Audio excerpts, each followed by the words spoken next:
Welcome back to another episode of The Gateway. We join our crew in the Lost Mines of Phandelver, searching for the Forge of Spells and one Parthenax Senior, as it were. You guys had just defeated a couple of the half-dragon, half-orc soldiers that Parthenax carries with him in a bit of a grotto, kind of an underwater lake or river, as it were. Who was it? Hex, I believe, fired an arrow or a firebolt as this guy was kind of trying to move off of his platform and just landed completely in the water. As the guy kind of struggled to shore with his dying breaths, he warned you about Xanthar finally realizing that Parthenax is indeed his brother, and the direction to find where Parthenax is laying wait. Xanthar is laying in wait, to be specific. He told you that up the stairs to the left, there's a puzzle door, and behind that is where you would find Parthenax. Something I maybe had left out, the reason he told you that direction is because if you go the other way, you're going to find more of his men. So there are two ways that you could go. You could go right and just fight more of his guys, probably not have to deal with the puzzle door. However, a lot of guys. Why he was trying to steer you away from it.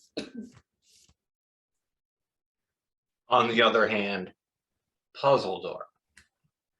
Right, those are your options, pretty much. The reason that he directed you to the puzzle door is because he knows that Xanthar couldn't get through the door. He and his men tried, got fed up, moved on, kind of brute forced their way in other places. So it's very unlikely that that door is guarded or anything like that.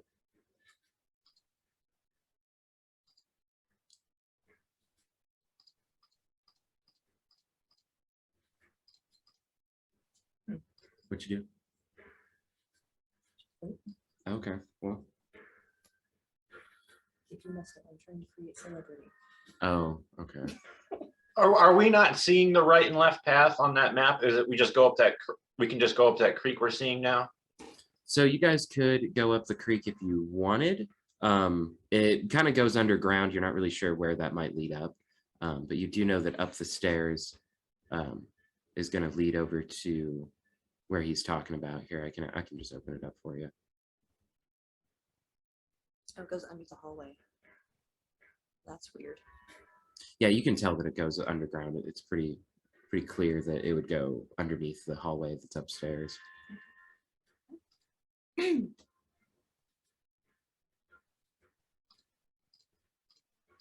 want to vote for puzzle door.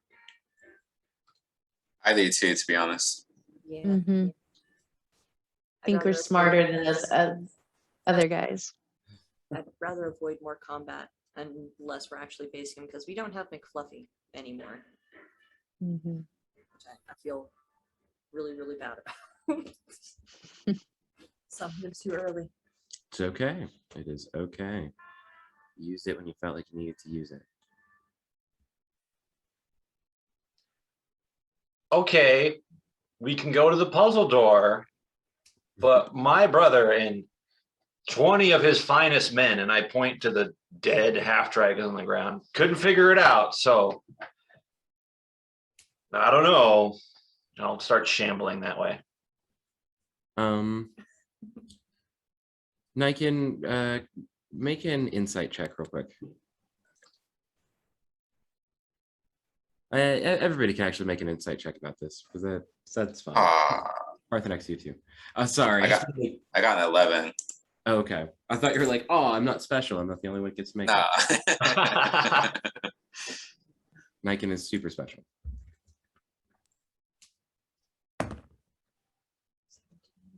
19. Okay. Parthenax. 21. Oh, wow. And I then, got a 6. okay.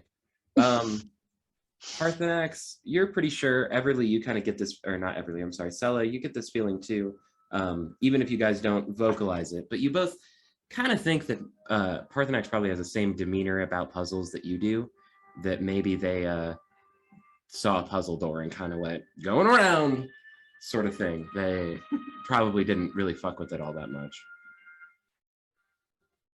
Tis the Parthenax way. We do not stoop to solve puzzles. That's funny. Okay.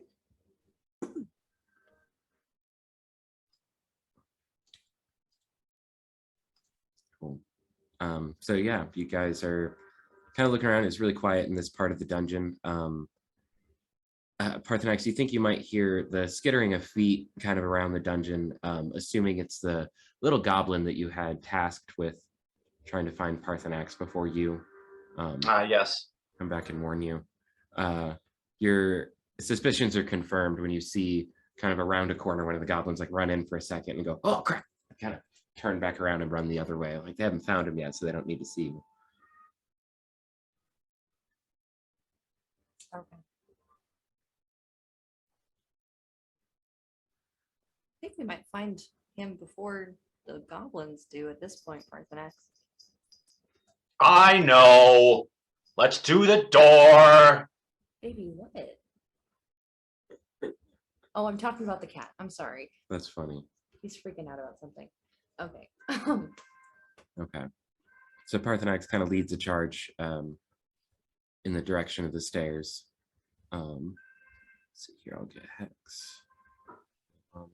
I imagine Hex would be pretty up for it. Oh, sorry, Everly, that was you. I imagine Hex would be pretty up for the puzzle door. Not really one to shy away from. Where'd Ami go? Oh, I see Ami. Not one to really shy away from a challenge such as a puzzle door. You guys are carrying the box around, right? Still taking that with you? Yeah. If we get through this door, we will absolutely need it. We'll just put like that at the end of the hallway. Say Ami kind of runs or Hex runs up to the door with Ami behind him. So I'm just going to kind of put you down the hall. Okay.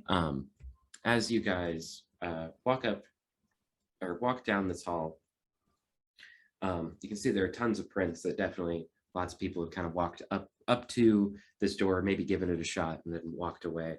It doesn't immediately seem like a door, and if you weren't told that it was a puzzle door, it might have passed you by. There are 3 paintings on this wall. One all of a woman, one as a child, one as a young woman, and one as an old lady. Underneath each painting is a basket or like kind of a cup to hold some kind of object. And there's a clock in the center above each of these 3 paintings, and then like a little basket under the painting.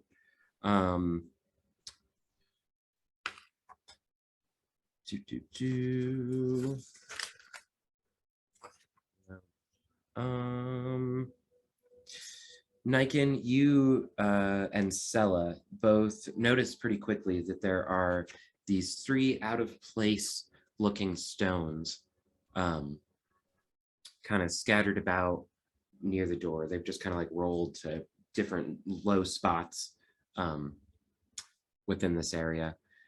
One is light in color, kind of like an ambery sort of gold.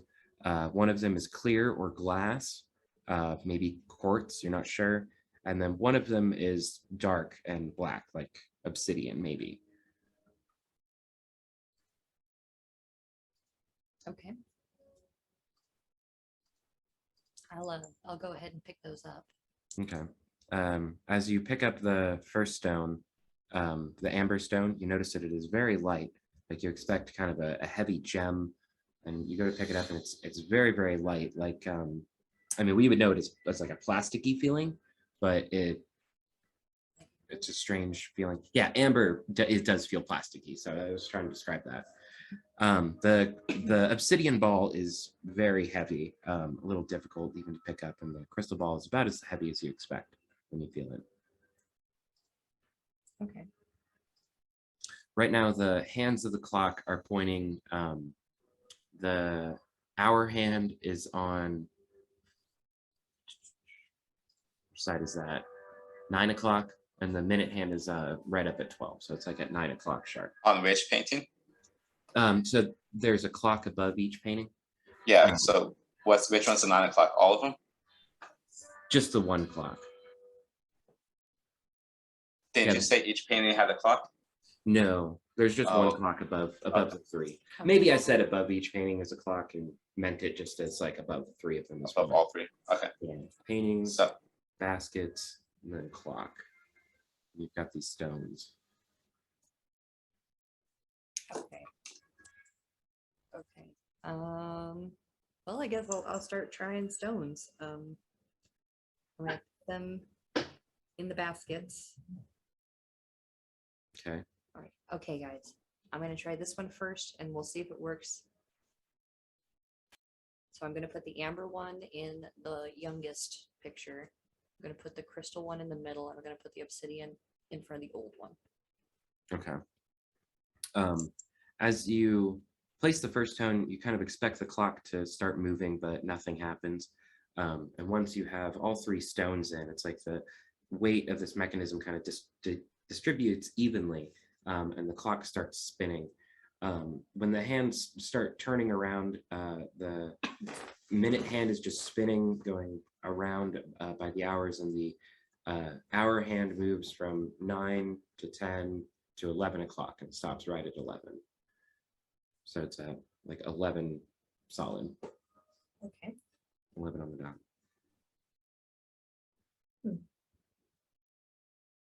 I don't know.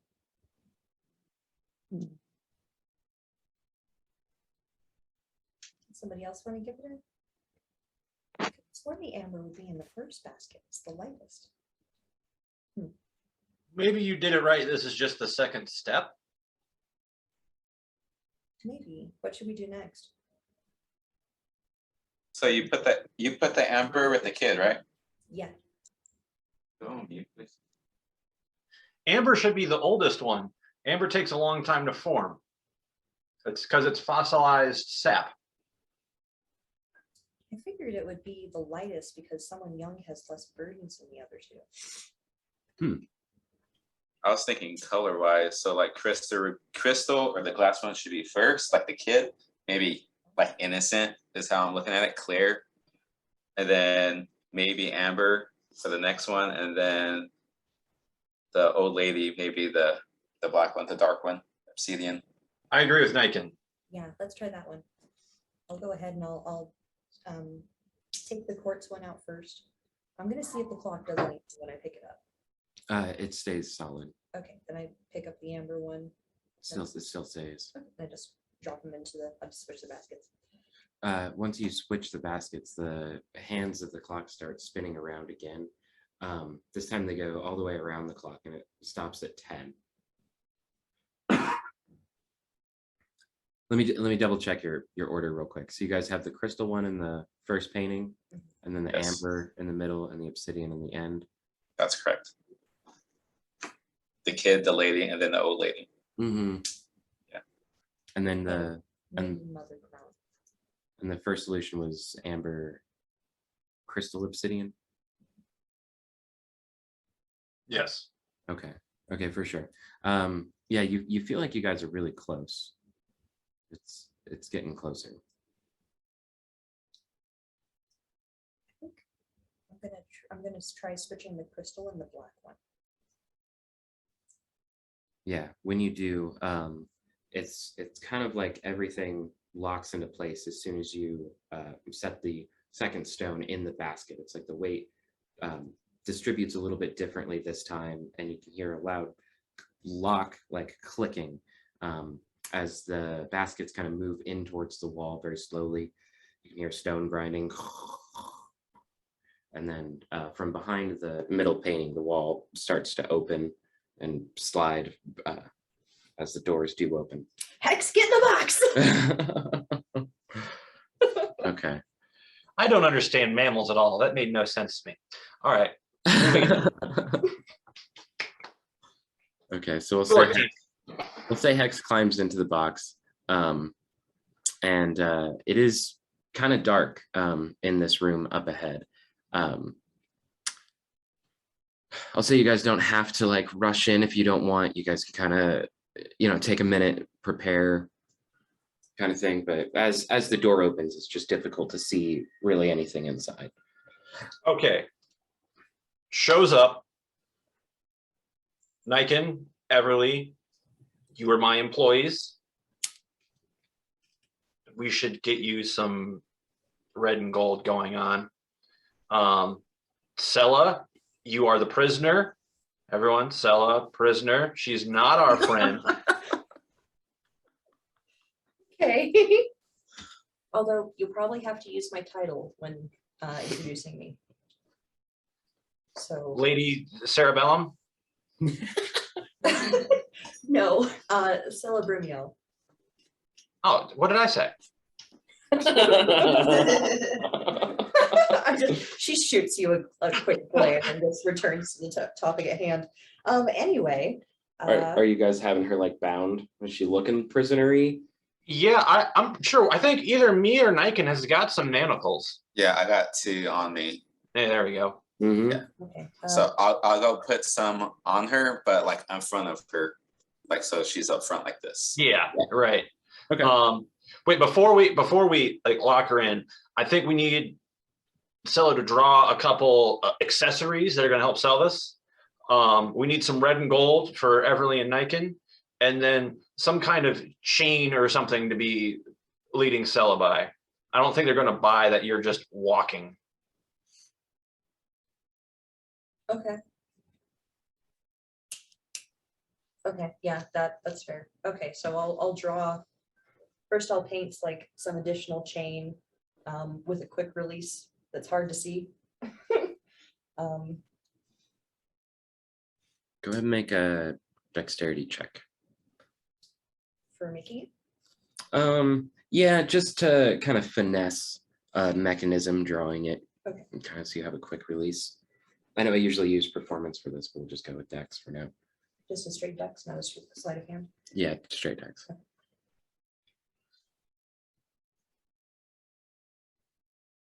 Ooh, it's an unnatural unicorn.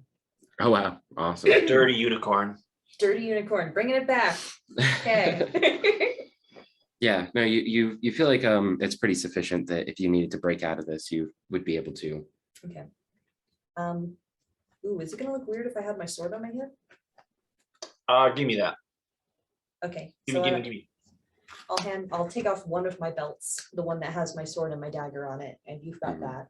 I'll put it, yeah, it's loosely in my belt, so you can easily grab it. I'm just got like, because I always wear a big cloak of protection. It's kind of under there with, all the other shit I carry. Still within reach if I need to draw it quickly. Yeah. And the way I'm picturing this is I'm in front, you're slightly behind to the right. I've got the sword on my right side tilted back, so you could even just like draw it out of my cloak. Okay. Sounds good. And then for the red and gold clothing, for Everly, I just like dig around in my pack for a little while. We're about the same size, so I hand her like my some red and gold clothes that I just happen to have, And then for Niken, I'll paint a quick doublet. Throw it over his head. That's all he needs. God, we are looking spiffy. We should do this more often. I like this look.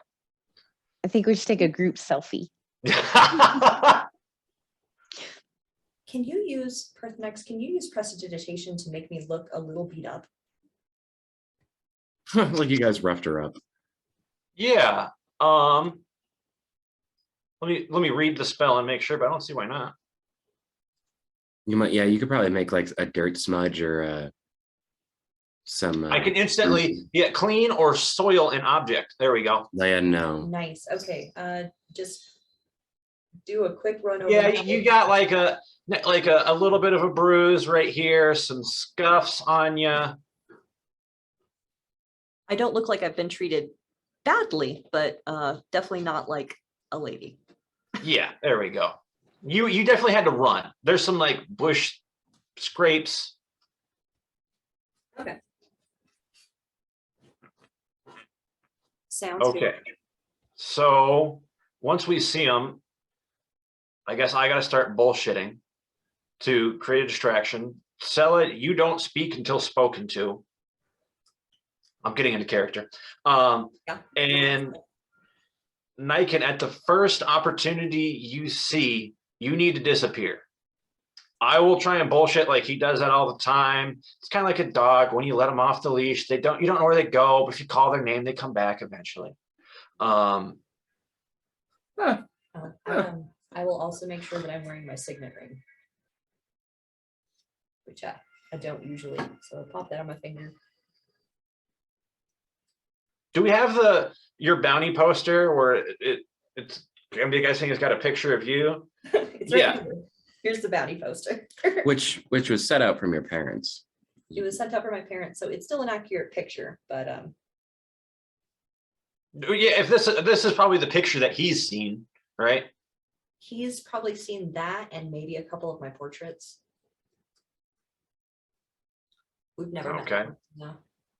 He would know. He definitely knows what I look like, though. Like that is beyond a doubt. Okay. We need to have I was going to say a safe word, but a danger word for Hex to pop out of the box.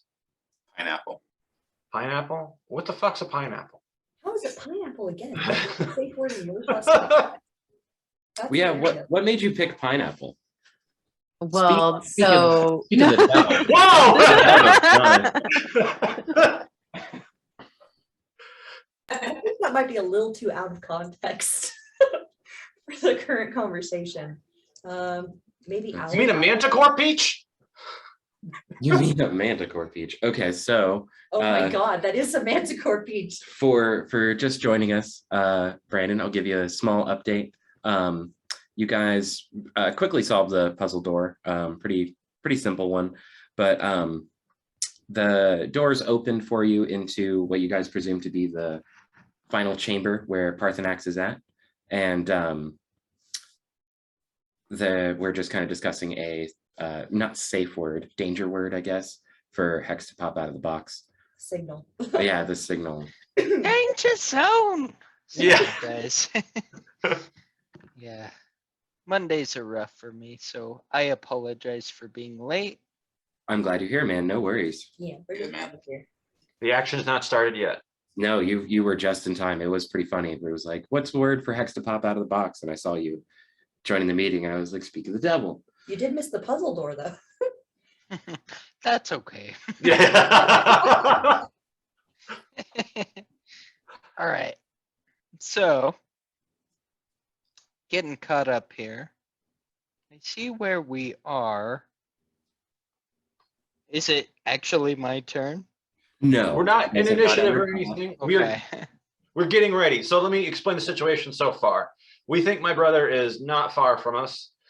I am his brother. I'm the leader of this cadre. Everly and I can work for me. That's why they're kind of dressed like me right now. I know it looks good. Sella is the prisoner. She's not meant to spoke until spoken to. Once we get in there. You are right now in the chest. I don't know what you want to be Ami doing. Maybe he's part of the treasure. We're trying to figure out what's when this starts to go awry or when the perfect opportunity strikes, what do we say so that you know to come out the box? Okay, got it. Personally, Hex, Ami. So I would think Ami is kind of on the side of the box, just being a good boy, drawing no attention to himself. You could easily belong to Niken or to Everly. Yeah. Just being good boy. Just hope it isn't that scene in Star Wars where Han is like, BB-8 stays with me. And then the bounty hunters are like, the First Order is looking for a droid just like it. Maybe, but I don't see it happening. Like, I don't see it happening. I shouldn't have said that. Yeah, I should have said that. I was just messing with you guys. Because yeah, that's not going to happen. It's not. okay. And then it happens. We're all Yeah. I'll take you. Yeah, no. No, they're looking Way to put some suspicion in there. It's a chair. Sorry. Does anybody get that reference? I did. Yes. Okay. Okay. So The doors opened and Yeah. it was darkened on the other side. You guys couldn't see into the room. So you guys sort of hung back and you're just right outside the door, kind of with it open.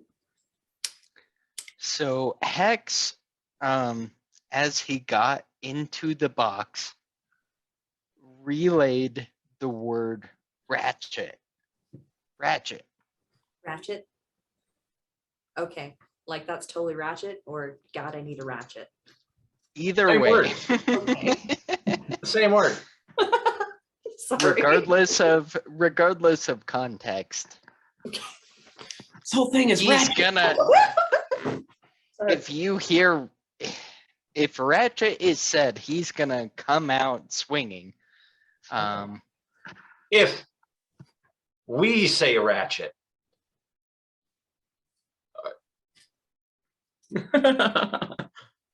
Make that. I'm going to say, if you hear a large dragonborn say, wait a minute.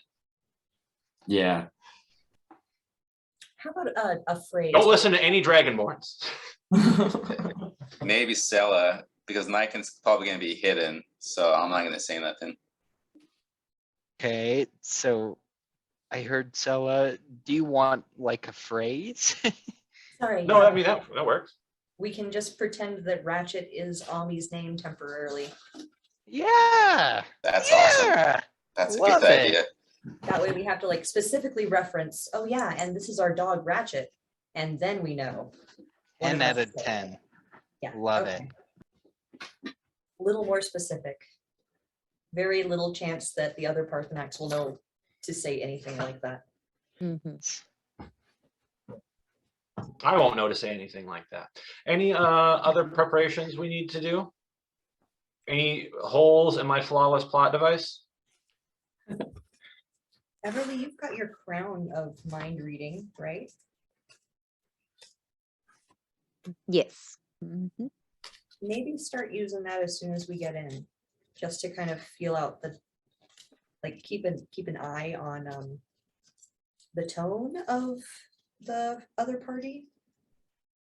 Like see if there's suspicion, too much suspicion going on in the other Parthenax. Mhm. As soon as you Can do feel that. like, as soon as you feel like we've lost it, we've lost the conversation and it's gonna be a fight, then come here, Ratchet. That is like the most amazing magical item. That was a really good choice when you made your character. Yeah, I love it.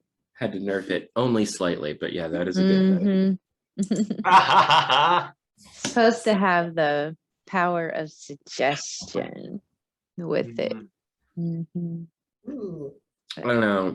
With what you Maybe. wrote in your backstory and stuff, it's pretty good. It fits well. Yeah. So yeah, it could be a thing that comes up later. Anyway, are you guys heading into the room? I'll put my hands together and hand Parthenax the chain. Are we ready, guys? Let's do this. All right, remember your motivation. You work for me. We're giving her to my brother as a gift. So Lucella, be quiet. Hex will be with it, kicking down the door. The door is already open. Oh. And you'll probably be in the box. Yeah, you're in the Yeah. box. Okay. All right. Sorry. He's Hex, so you're a box. about it. Hex goes to march in there like, let's do this. And everything. hang on, man. We know you want to get him. We're almost there. That's my fault. Sorry. No, you're good. You're good. You didn't do anything. Parthenax is giving me as a gift. Everly and Nikon's motivation is lots and lots of money. Absurd amounts of money. You are paid well. Stands to reason. Makes sense. Okay. As you guys walk into this chamber, Parthenax, you notice at first there's a magical kind of veil in front of this door to keep you from seeing outward. You walk through and it's kind of like walking through a magical curtain, if you will. You step through and you can see this large chamber. There is many strange statues kind of scattered about. There are strange grids on the ground. I'll describe it first and then switch the map over for you guys. And you can see a table set up, and sitting across from it is a very familiar figure. To his right and left are two wizards. I'm switching it over for you guys now. You might have to zoom out to kind of see the whole picture. There we go. So Parthenax Senior is across, kind of sitting on, not necessarily a throne, he's made it into one, but you can tell that this is some kind of chapel. Hex, you recognize it. Well, actually, Hex, you don't. Not quite yet, anyway. And as you start to walk in, you notice that you have grabbed the attention of Parthenax Senior, and he sits up a little bit. Wait, hold on. I gotta stop you. He's not my dad. Yeah, I keep saying senior, and I don't know why. He's older, and that's why I keep saying it. But you're right. No, he's not. So that's incorrect. The older of the two Parthenax brothers stands up and begins clapping before saying, and I recorded this like a month ago, so I hope y'all hear it. So long have I waited, and good evening, brother. I see you've brought me the bride. Thank you. And kind of stands patiently, waiting to talk to you guys. The look on your faces was so worth that. Well done. That was impressive. Thanks. It did make me mad. Brother, you're looking powerful. As Parthenax says this, all of you guys can look up at him and see more of his scales as he stands up. Instead of the gold sheen that Zir, the Dragonborn all of you has traveled with, Xanthar has a pinkish, almost white, kind of red tint to his scales. It's almost like he has been bleached of all of his color. He is more or less a red-looking half dragon, dragonborn, standing clad in armor with a sword and short sword on his hip. And he retorts and tells you to come in, welcomes you, points to the table that you can see is full of food. He's probably picked at, and so have his wizards, but there's plenty of food on the table, and he offers it to all of you guys. Okay. Before I Hex. step on this, oh, I'm sorry, Hex, go ahead. Hex would like to roll for a wisdom What are you trying to insight? insight. Yeah, okay. What are you trying to insight? Seeing this room, it's phenomenal. Yeah. So go ahead and do well, go and finish whatever you were trying to look for. Sorry. That was all. Is surveying the room. Go ahead and do an investigation at disadvantage, since you're trying to kind of peep through some of the air holes in this box and kind of look around. Okay.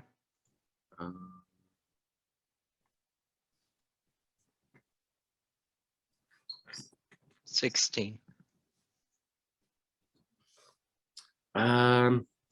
You get the feeling that this is like a chapel that was built for a dwarven or gnomish mining god.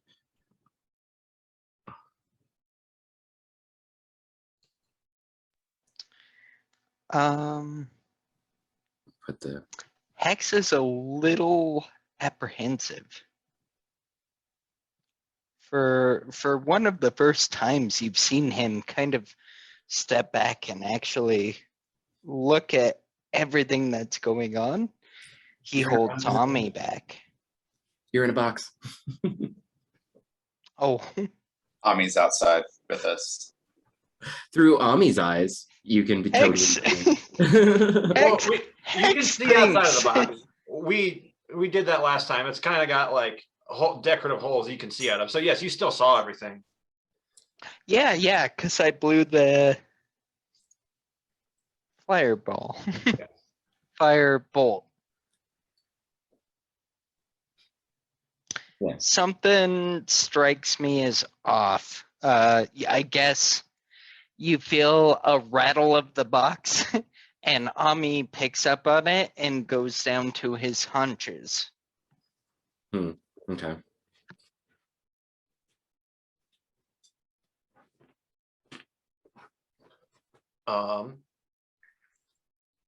I'm going to gesture for Niken and Everly to go set the chest on the table, or maybe if there's food on it, not on it, but in front of it, as it were.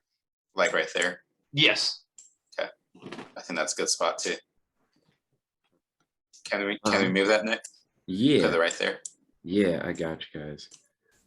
I think. And then can I move my character too, please? Oh, totally. I didn't make that a thing yet. My bad. good. I swear I did. I guess I didn't. As Everly and Amazing. Niken does this, can I do a investigation? I just want to count each person, each creature as I walk up to the table. Just kind of look around as Niken kind of Okay. checks out everything. What's your passive investigation? 17, isn't it? Where is that? You mean passive perception? Oh, Yes. perception. Yeah, that's what he's talking about. Yeah, 17. Okay. You're able to do like a quick head count from being in like, plenty of brawls and stuff like that. You can tell that it is this big gnarly dragon. And as you walk up, you notice he is bigger than Parthenax. We're about the same height, but he's definitely a meaty boy. You can see his two wizards on either side. The one on your side to the right seems to have two dead panthers sitting in front of him with very strange red gleaming jewel eyes. Okay, nice. I really wish I had your reaction on video there. Okay. Yep. Can I what am I trying to find? So Niken in his head, he's trying to think if it's that one wizard from the past, like. Oh yeah. No, yeah. Yeah. Can I do like a roll for that just to Sure, see yeah. if I can History put two check. and two together? Yeah, history check. Okay. Ah, We're gonna have to be really careful because he's seen us fight together. I'm gonna use my luck for that one because I really Okay. want to push on this. Okay. Oh my God, I'm done with my luck. I got 2. Oh geez. Yeah. You know there is something fishy about that setup. Wizard with strange dead animals and glowing gem eyes. Yeah. I didn't do the character thing, I'm sorry. Oops.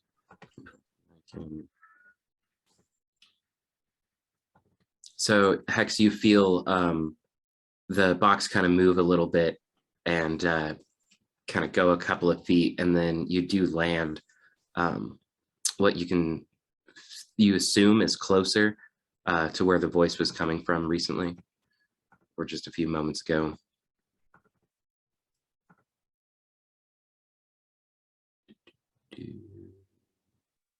Good.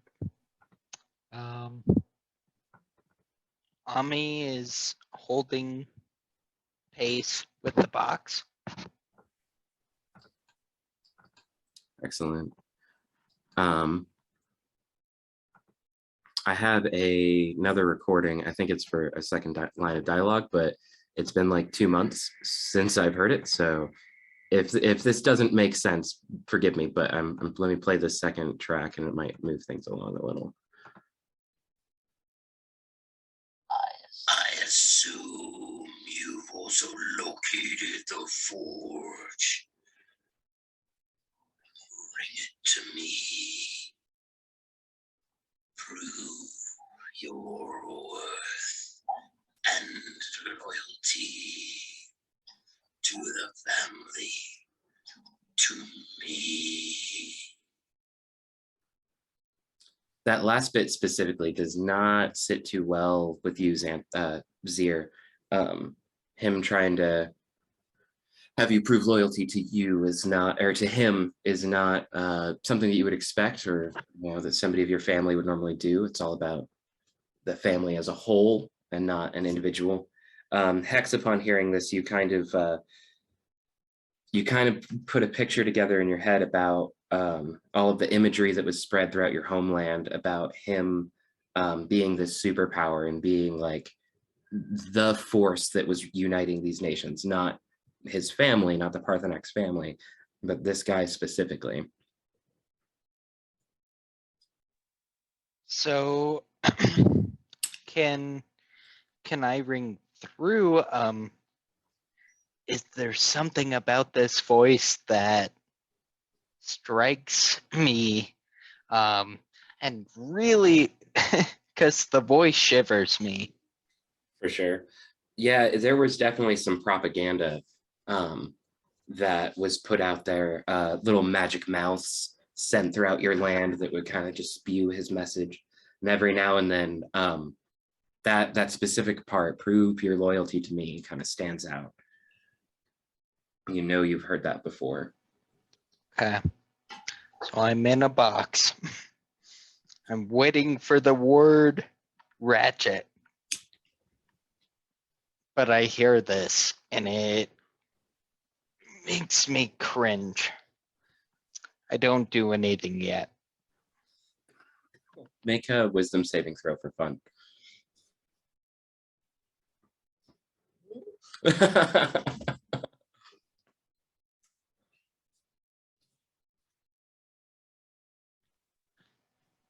would be a 5. Ooh, it is difficult to hang on. I'm Not shaking. like a You critical hear the fail. coins. You There- hear the coins as I'm. There's a Ugh, little this is- bit, yeah, there's a little bit of suspicion kind of being aroused. Niken and Everly, you guys see the wizards kind of shift uncomfortably a little bit, share glances with each other for a moment. Parthenax, you can see your brother step forward a little bit as he kind of grows impatient, sort of with his hands out, asking, well, where is the forge? I wish I could do that voice on command, but I can't. Okay. I haven't been able to talk yet. For sure. Sorry, man. Go ahead. So the chest is shaking with Hex being very uncomfortable with this. For sure. I'm going to walk up, sell it in tow, obviously, and just kind of put my foot on the chest to clamp it down to prevent any shaking. Bit of a casual Captain Morgan move. Yes. Is it any way to treat your brother you haven't seen in a long time? We can deal with business later. This is about hospitality. I bring gifts. Let's eat. Let's sup. Let's have dinner. I haven't seen you in a long time. You're looking. Were you drinking hard last night? You're little raspy. Kind of shakes off your comments a little bit. Tells you to eat if you wish, but he says that we both know the forge is the only source of power in this place, and it's what brought both of you here. I don't know a shit about a forge. Maybe one of my dirty ass what else does, and they've probably told me about it before, but I don't give a shit. I came to see you, and this is how you're treating me? Can Hex roll a deception? Like a deception roll to deceive yourself in the box. I'm curious on Parthenax's story. You gotta imagine, like, Hex is freaking out in this box. All he wants to do is fight. He's hearing this story from outside the box. Can I roll a deception? If you would like to, yeah. That's a 20. I'm sorry, I'm playing my character, and I hate that I play my characters. Oh, you're good. Sorry. Okay. Well, I would say with a 20 on a deception roll that you're able to kind of keep your cool and remain deceptful. Deceitful. Thank you. Especially with hearing Xantha or Parthenax's voice near you. Okay. Zero. So you hear the shaking of coins kind of dissipate, and he takes a deep breath through the coins. Parthenax, your brother, kind of bows his head for a moment, realizing his impoliteness, and points again to the food, offering you guys a meal if you so desire. He Can asks Everly you. go ahead and row to be reading his mind? Yeah, give Can me I one. get some surface thoughts of what he's thinking at this point? Yeah, give me 1 second on that. Damn, my little brother's so cool. Who said that? He says that you're still up to your old antics and asks what conquests you have made lately. Your wife. I had to go He across points hell's you a half acre. sharp look when you say that. Well, like- I also, like, I give him kind of a. What do you mean? okay, conquest was the wrong word. It was a freaking trek to do this, though. I had to go across hell's half acre to get her. She won't shut up the entire time. Dude, do you really want to spend eternity with this? He kind of smiles a little bit and tells you that those matters are beyond your concern at the moment, and asks you to relinquish her to him while you and your servants go fetch the forge for him. No. That's not how this works. You should know. I bring a gift. Where is yours?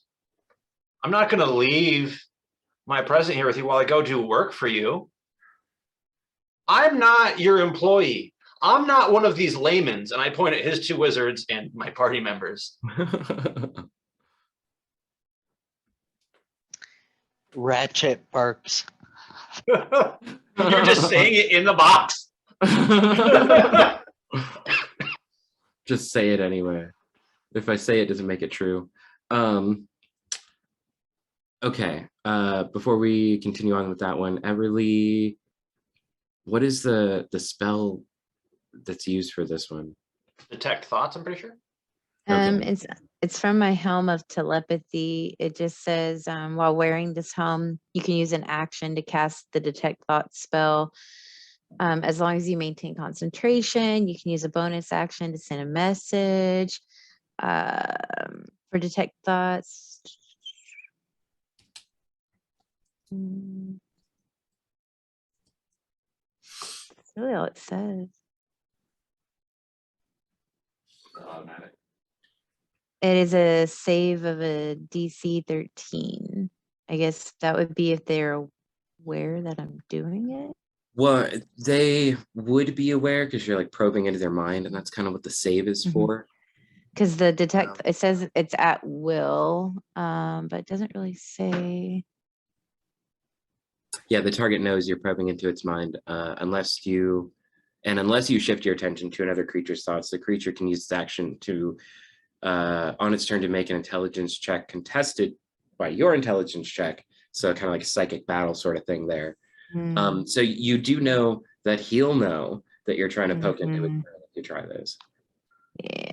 You still can. I just want you to know he'll know before you do. Oh no. Oh, wait, yeah. you know it's her? He'd know it'd be somebody that recently walked into the room. Maybe I'll wait then. Okay. That's good to know. So, Yeah. just between us, and again, sorry, this is what I use. Yeah. There's a whole other game going inside the box right now. You could hold that action. You could hold it, right? There's no reason you could not hold that action to better. wait for a distraction. You have Hex in a box that is trying his hardest to conceal himself. One wrong roll, this whole thing is gonna fall apart. You also have a lot of ploy. Why don't you hold that for any distraction? That way, as soon as that happens, you can cast it. Yeah, that is a solid point. Yeah. You could just hang on to it until you guys start Mhm. fighting. Because then if he's so distracted, he may not realize. Or There's be able to no way pinpoint he's gonna realize. Yeah. Okay. Yeah, we'll do that then. I'll hold it. Okay. I'm getting it ready. Zir, your brother replies with a gift. What kind of gift would you like? I have conquered an entire nation in my time. What might I offer you? Start with a little fucking politeness. You know me, brother. Politeness was never my strong suit. That is why I favor the battlefield. Indeed. Well, how about you sit down with me and we share a meal and discuss the future? Brother with brother. He says that he has already eaten and just finished, but he will happily sit with you while you and your servants take a meal and rest from your trek inside. He hopes that his men haven't caused you too much trouble. If he had known, he might not have sent the orders to protect so heavily.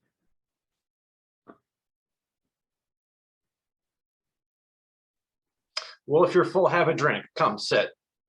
I'm trying to get him to sit down with me. Yeah, I get that. Go ahead and make a persuasion roll just for rules' sakes. That dirty unicorn. Wow. Nice. Yeah. Hex, go ahead and roll a 20. What? Okay. This will be against. This will be Xanthar's roll. I'm doing an open roll with you guys on Okay. his against your persuasion.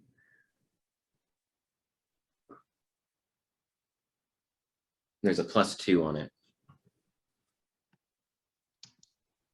7. Okay, no, that's fine. So this was Xanthar's roll, or I'm sorry, yeah, Xanthar's roll against your persuasion. So he does feel kind of compelled, and he moves forward, pulls the seat back, and sits down at the table. Kind of gestures for you to grab a seat as well. So yeah, I'm gonna pop a squat. I've still got Sella in hand, and I'm gonna ask her to pour us a drink, grab one from that special bag you carry, and make sure it's something good. Ooh, huh. I just Oh man. Stella just starts she starts to stutter. She can't like even I said drinky, not talky. This is what I'm talking about, brother. I'm sorry, Jess, if that was mean. I didn't mean to be. Oh, it's fine. I don't think at know. this point, Hex is gonna have to roll something. That would be a little fishy. I feel like having her pull something out of the bag. So I would make you do a deception roll, if you want, if you still want to go with that action. I'm trying to put you like kind of actually on a seat here. And I honestly don't have anything but water in my bag. And glitter. And I have my hands bound, so I can't reach into my bag of holding. It seems like a cruel thing to ask me to do. Xanthar is looking at your the wood elves that you brought with you, kind of a hard stare, like, are you going to sit too, kind of thing. Nike standing up like a bodyguard kind of thing. Yeah, I didn't have to understand. Yeah. I did get a 12 on my deception check. Okay. Let's have Niken roll for Xanthar this time. It's a +2. So just roll a d20 and we'll add 2 to it. 16 Okay. What was with the +2. yeah? So 18. What was your deception, Parthenax? No, with the +2, so 16 total. Total. Got Yeah. you. 12. Okay. He shifts in his seat a little uncomfortably. And he says, "Has our trust changed over the years, brother?" You tell me, brother. I try to come visit you, and you have a bunch of bodyguards trying to kill me, and now you got 2 wizards staring me down with some dead animals. Old practices. I've seen many a grim things, fought many a hard villains. I was gonna say, has it made you lose your humanity? But we're not humans. Has it made you lose your candor? Your dragonity. He smirks at this remark and actually says, "In fact, I think I've found more." And he looks into your eyes very deeply, and you can see that there's a strange fire burning in the deep blacks of his eye that definitely wasn't there before. You notice that there is a different kind of power surging through him. He's definitely not the same as when you left him, and kind of being this close, you can just sense like a different kind of aura. You having said this about the trust, almost answer the question feel the question being answered almost after having said it. That his goals aren't necessarily in line with the family that you're used to. He's definitely more driven on his own path. You feel like he wants to forge for himself and is just being lazy about it, trying to get you to go get it, whether you've brought gifts or not.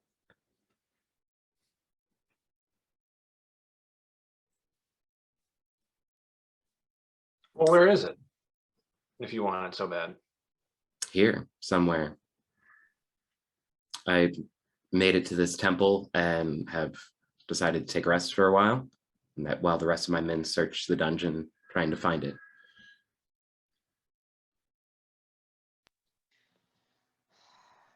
How long does this interaction take? Because Probably been about 5 minutes. Yeah, go ahead and roll a wisdom saving throw. sorry.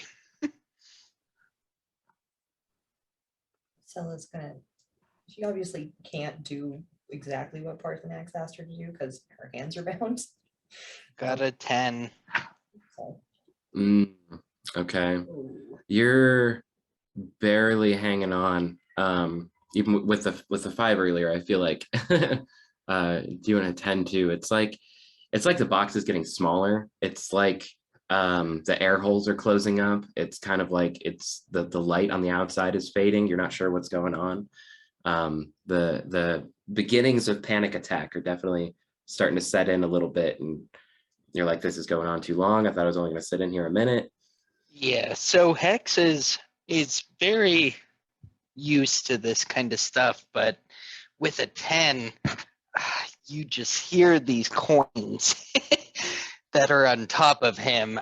He can't stop moving. He's ready for battle. Everly, make a dexterity saving throw. See how this plays out. I have an idea. Dirty unicorn. Wow. So the coins shift a little bit, and Everly, you hear this kind of standing near the container, and it's like as Parthenax, the older part of the Parthenax brothers, looks over towards the chest, you just stumble just enough to kind of tap the chest and make it look like you had kind of kicked it or moved the coins around or something like that. Like you shift your position or change legs, leaning up on the chest. Hex, you feel like a little bit of a bump out of nowhere kind of jostles you a little bit, and you're back in the zone, and you're like, okay, no, I'm ready to fight. No, okay, this is okay. Okay. It was like a splash of cold water, like a slap on the face. Yes. It was almost like a slap on the chest. Yep. I want to make a note on the chest. The way we designed it, Hex, you're not actually buried in coins. It has a false bottom, and you're in a You're basically in a little compartment underneath the entire treasure. Mhm. So like a Dropbox. Yeah. Mhm. So you can drop out the bottom whenever you're ready. So that gives us a little more stability on that coin movement thing, because they're not moving every time that you do. I think he's that mad though. Yeah. Ooh, Yeah. He's ready to engage. Thank Oh. you for bringing that up though. Yeah, so even more weird, the coins aren't moving, it's the chest. Yeah. It's slowly moving. Okay, so I hear this big from the chest, and I realize that my timer is running out. And I'll go, brother, you seem to be someone interested in acquiring power. Can I show you something? And I reach out my hand and I say, are you willing? Are we going persuasion or deception? I guess this would, well, I guess it'd be deception. Okay. Go ahead and do a deception roll, and then Everly will have you roll a d20 this time. Roll low. And it's a +2. That's an 8.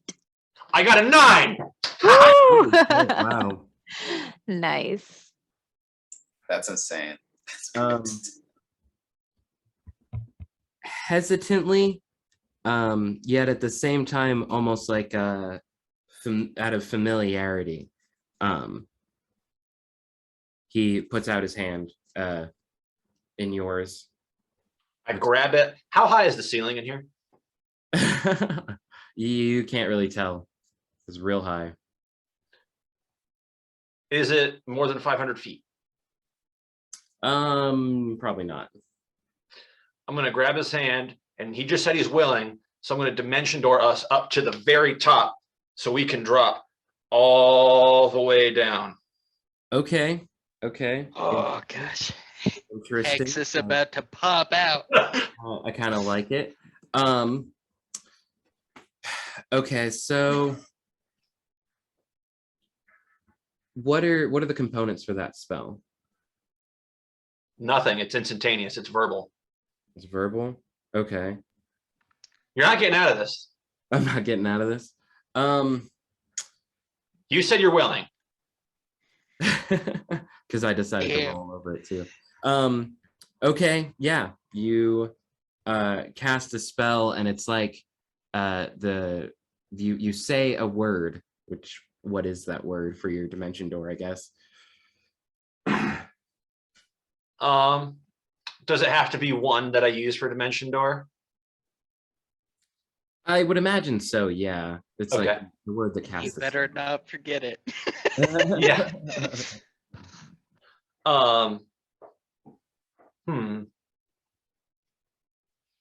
Well, okay, actually, no. Here's what I have to say, actually. I have to describe where I'm going or visualize it. Maybe if this would please you, DM, the verbal component is saying where I want to go. He puts his hand in yours and you go up. I say the ceiling, and then we just whoop. Yeah, there's no roll on it or anything like that. Nope.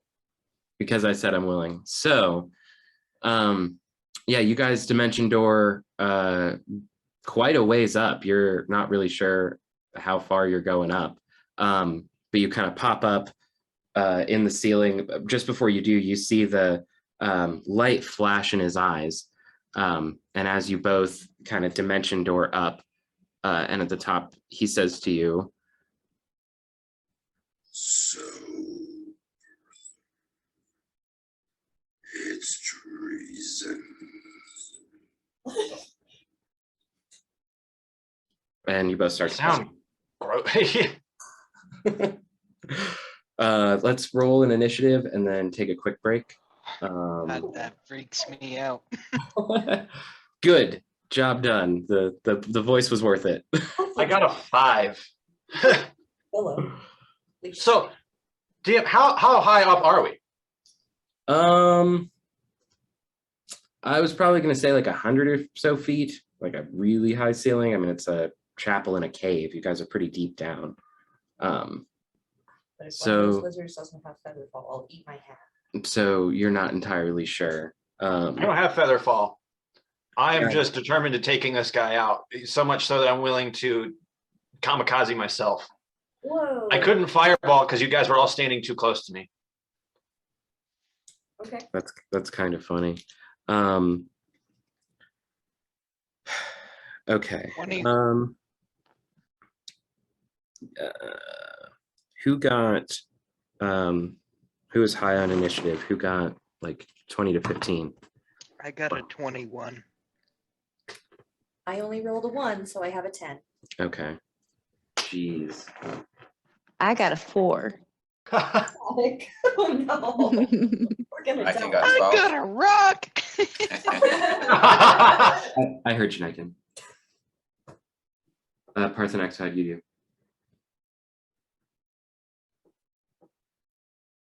I got a 5. Let me make sure that's right. Yeah, I got a 5. Okay. And then Sally, you got a 10. I feel like the Parthenax get a surprise round. See, you made the first move. I wasn't going to pine for it. If Is- someone else wants to on my behalf, I'm totally down. That is the surprise round. Okay. You did surprise him by initiating I combat agree. like that. So yeah, that was a surprise round brought on by Zir Parthenax having misty stepped himself and his brother up into the air, about 100 feet up in this cavern.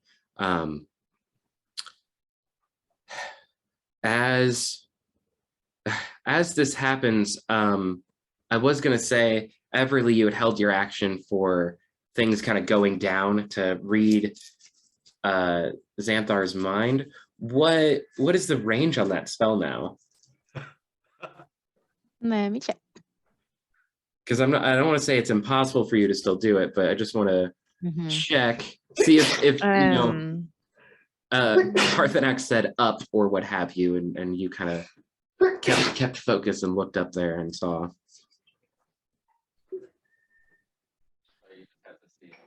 it doesn't say.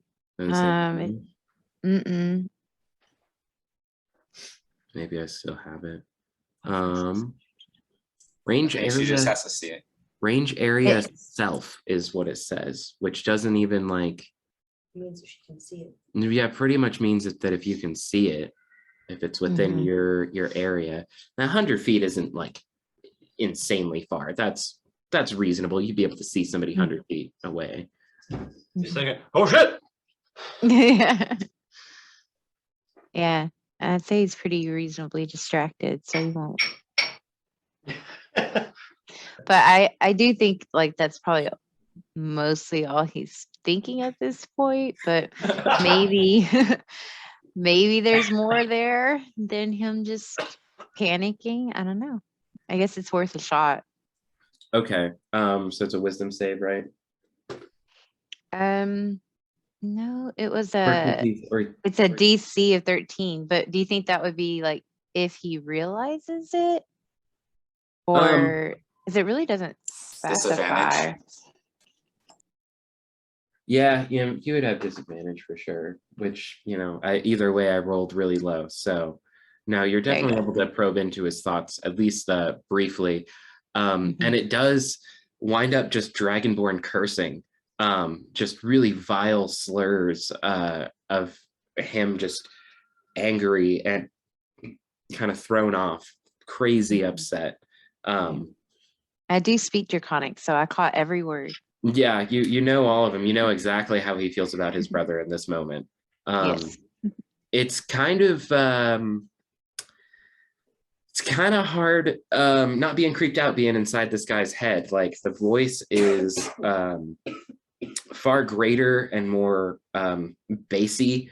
You kind of feel it in your own chest as these slurs are just ringing out in his head.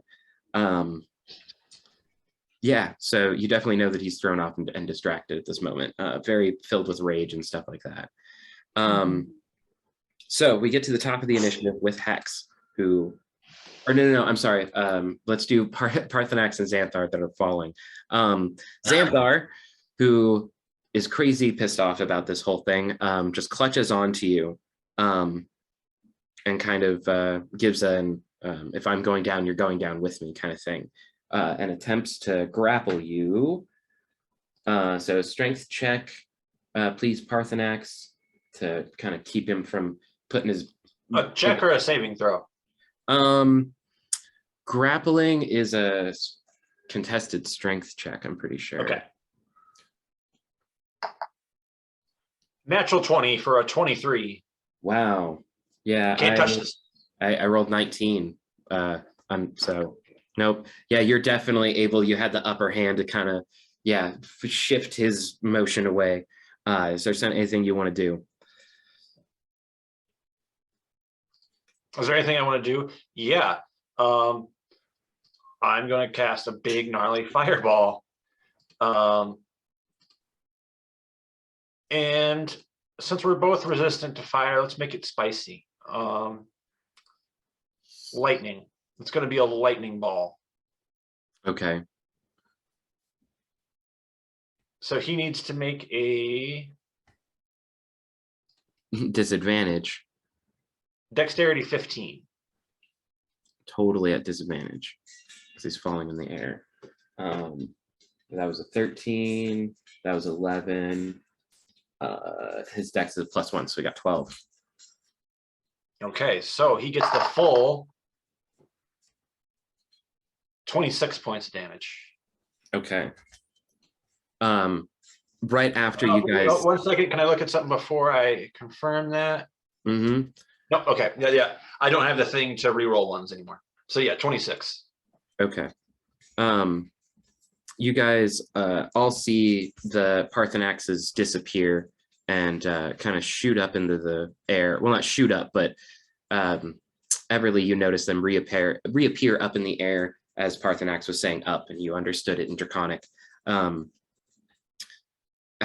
of nowhere, the whole chamber is brightly lit for a moment, as there's just this like flash of lightning that erupts above you guys. Both of you guys take, you said 26 damage? Because you're doing it. Is he less than 20 feet away from me? Oh, he's right on you. Like you, Okay, you cool. pushed him like Yeah, maybe fine. a couple feet away. So let me take all of that damage. Trying to die. And knowing the end is nigh for both of us, I will say it's probably like a childhood prayer we had to say all the time, something like Bahamut protects, and then I'll just kind of close my eyes and loosen myself up for the end. Okay. If I had telepathy, I'd be telling Sela we should have gone in Neverwinter. And Sela would be replying, "Go fuck yourself." Okay, Hex, sorry for the wait. You are up, and then Niken, you'll be on deck.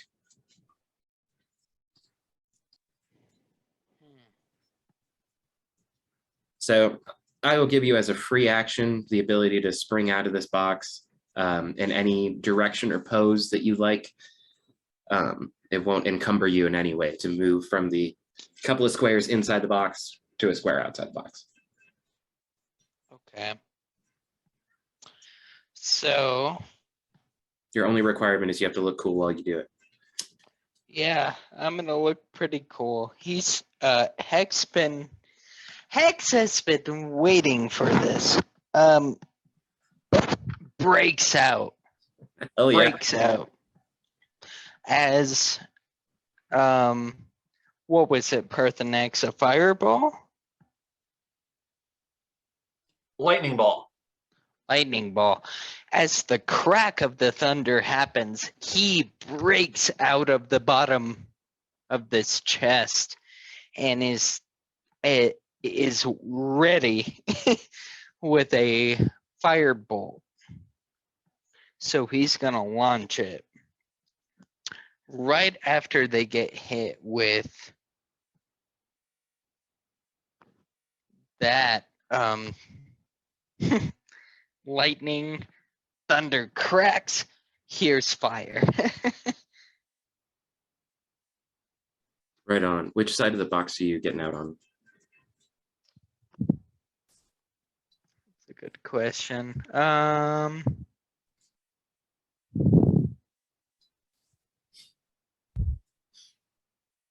Let's see. Gosh dang it.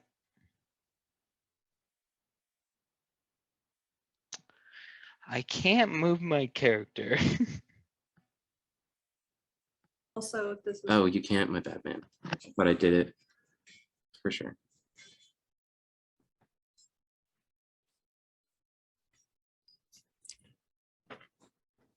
Yeah, you should have Hexen on me now.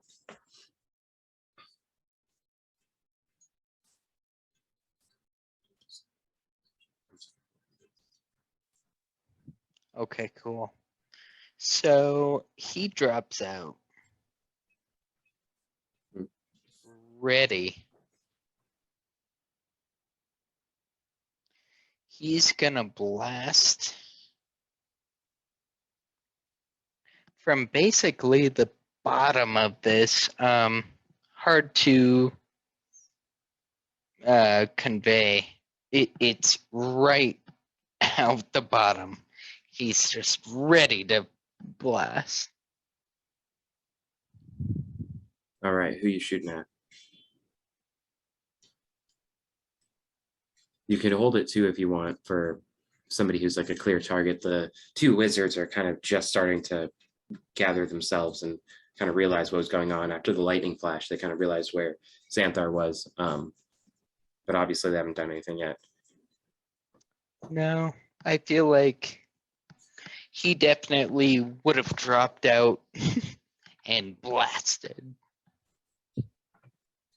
All right. So who are you shooting at? His brother. His brother's up in the air. I think you can, yeah. Especially after the lightning blast. You definitely see where he's at. What's the range on the firebolt? Good question. I think 80 feet? Well, and if we both did a turn, we'd only be 20 feet from the ground. Firebolt is 120 feet. Yeah, so you totally could. Yeah, That's insane, by the way. That's crazy. Yeah, that is a crazy distance. Yeah. blasting him. Nice. Yeah, go ahead, roll an attack. So would that push him up again? He's just getting hit with it.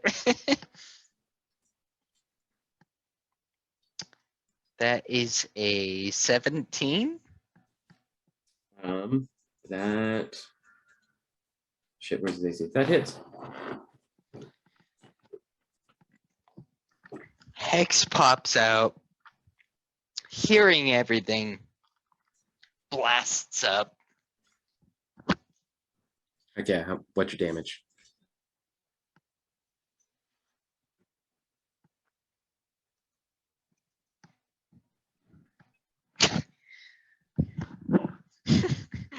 Three damage. Oh no! That's Oh. 2d10s. It wound up on 3. Oh man. It's also fire damage, isn't it? Yeah. You nail him after all the nervousness of being in this box and everything, and just like kind of springing out of nowhere. You definitely hit the mark. It doesn't seem like it was your strongest blast though. Maybe having the gun cocked the whole time, or your firearm cocked the whole time in the box, maybe weakened it a little bit. Just didn't quite have the energy that you thought that it did. Maybe it was shooting straight up in the air. You're not sure. Anything else you want to do? So Ami, he's just gonna bark. That's it.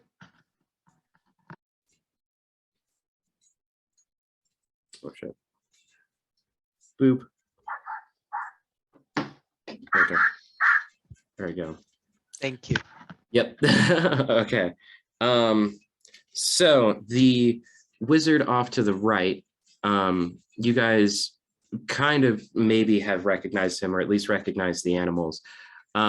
He whispers some words and reaches down to the two panthers below him, and the eyes glow bright red with a fire inside of them. And both of these panthers wake up. I didn't check the distance, but how accurate is it? Yeah. Okay. Yeah, we could probably trust the distance on this pretty good. So the whole thing's like 40. Yeah, okay. So one of them is gonna spring forward at Hex, and then the other one is gonna kind of move this way where Xanthar would be falling, basically. So there's one right here underneath where Xanthar and Parthenax would be falling down. Just put those tokens on top of each other, and then one of them moved up towards Hex.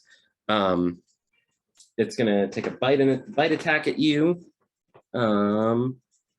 Does a 13 hit? Me? Hex? Yeah, Hex. Yeah, No. I don't think it does. No. Okay. And it goes for a claw attack, and the 14 doesn't hit either, I imagine. 17. Right. Okay, cool. And then Niken, you are up, and Sella, you'll be on deck.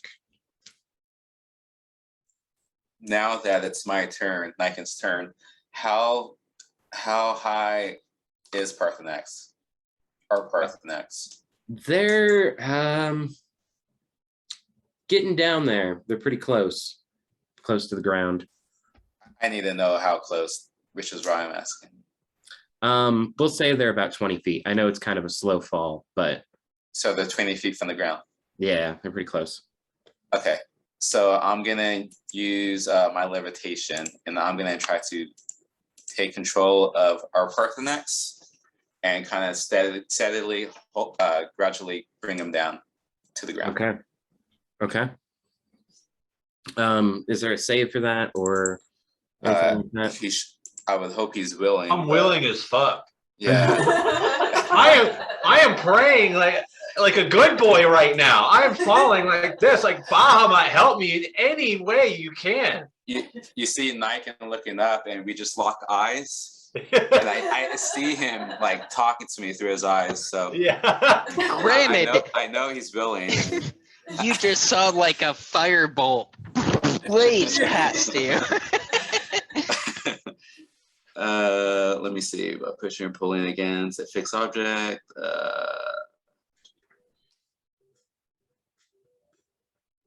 Hold on one second. Yeah, okay. I was just double checking my duration. I have 10 minutes. So yeah, I'm good. And then I can hold up to 500 pounds. So he's under that. So I should be good. Okay. And that's just a It just happens. it's an action. Yeah, it's an action, a spell action. Okay. Yeah, Parthenax, you were falling, just praying, hoping that something would stop you. And it's like you guys are just so close to the ground, and you feel like a magical cushion kind of place around you. I'm like this, and then I like that sensation of falling stops. I just open one eye, like, what? What did happen? Am I dead?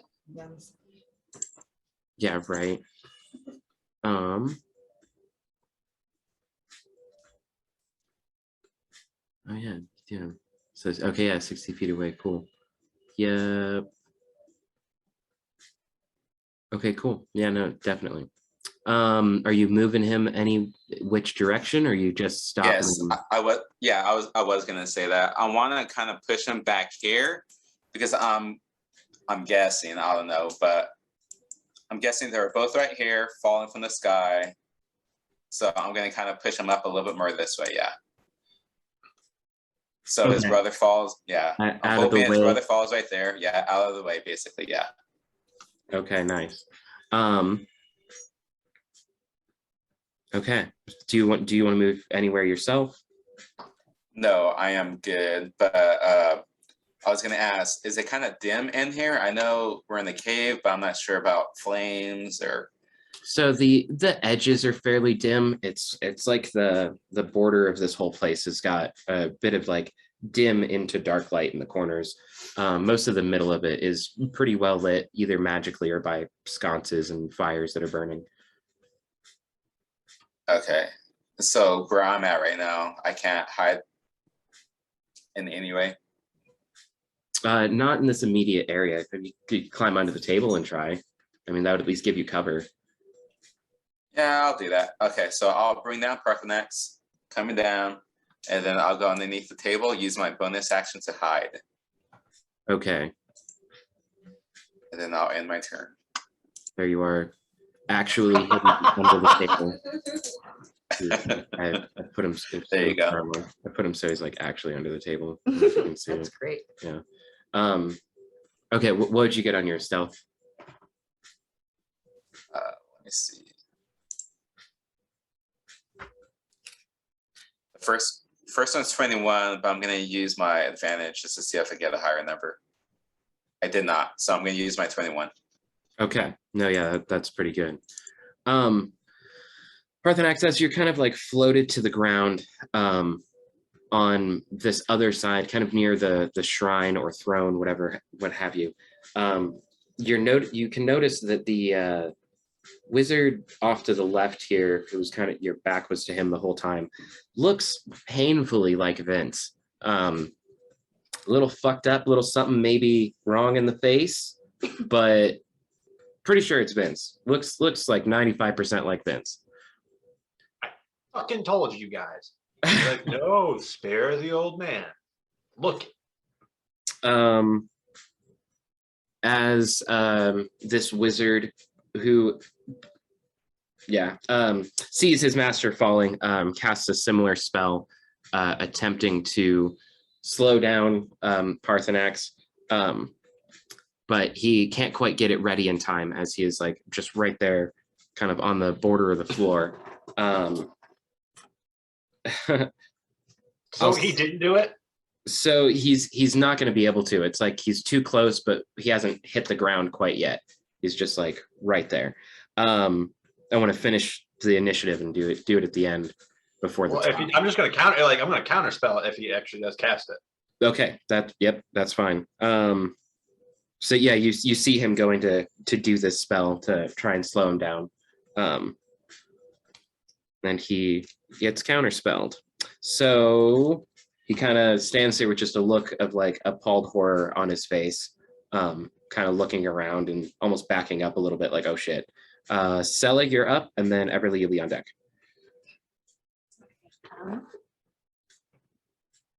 I've got that. Yeah, it's good overall. Oh, great. The enemy closest to me. So the wizard back here, Okay. the one that just tried to slow him down and got counterspelled. The one that looks like Vince. Mm-hmm. Okay. I'm actually going to try and cast Charm Person on him. Okay.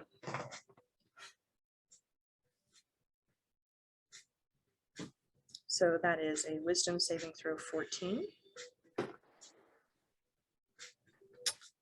He fails. He fails. Okay. So he is charmed.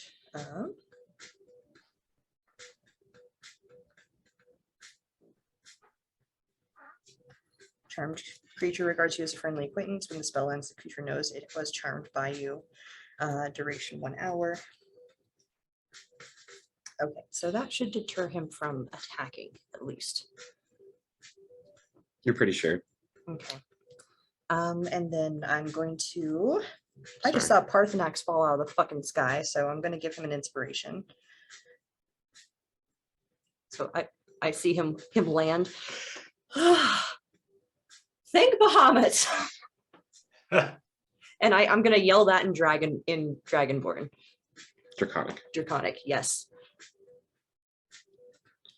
And then you have an inspiration die on your next turn. And that will end my turn. Okay. Everly, it is your turn, and as Sella kind of says these words, Parthenax, the older Parthenax, hits hard on the ground, with the thud, you hear the metal kind of crunch and bend a little bit as he falls. I'm going to roll damage for that real quick. 100 feet, 10d6. A lot of damage. Let me grab a bunch of d6s here. I'm just going to do 5 dice. Okay. 4, 8, 12, 15, 20, 25, 29.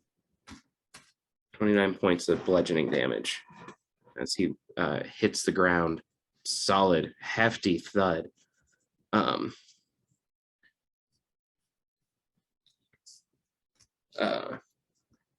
And you can, Parthenax, see him laying at your feet, just kind of groan. Everly, the the swearing, the draconic hate that you heard in your mind has shifted a little bit from just raw, pure anger to revenge, and like stamping out the weak kind of thing. Just these like steady war-trained thoughts of just going into battle and like defeating the enemy and stuff like that. Did I have a chance to detect any like surprise in his thoughts? Did he Oh seem yeah, like he was he was absolutely surprised and shocked. okay? Just curious. I don't know. I pulled a lot of pranks on him before. I haven't done that. Got him. Yeah. All right. So he's just fallen. And you know, see him take this hard fall. And my first thought is, you know, just get him while he's down. So I am going to well, first I actually want to take my bonus action and cast my blade song. And so you see me kind of like take out my blade and I do this like almost this little dance motion. It's very graceful as I take out my blade. Everyone's just kind of like, they just saw him fall, but then they're like, oh shit, what's this? They notice that happening. And then I'm going, it's kind of like a solid motion. As I take out my sword, I then cast Witch Bolt. And so from everyone else's perspective, it almost looks like the bolt is coming out of my sword as I Nice. cast it toward the bad guy, Parthenax. What color is your witch bolt, just for flavor? I see it as like a really light blue, like an icy blue. Okay, heck yeah. Yeah, very electric. It's a roll to hit, right? Mm-hmm. Okay. So, let's see. It'll be at disadvantage because he's on the ground, and so close to you. Okay. Yeah, when targets are prone, they're harder to hit. Unless you're like literally right on top of them. That sucks because my first roll is so good. I'm sorry. 19. That hits? Yay. First roll is a 24, man. Oh, But wow. I'll take the 19 for sure. Okay, so then let's see our damage.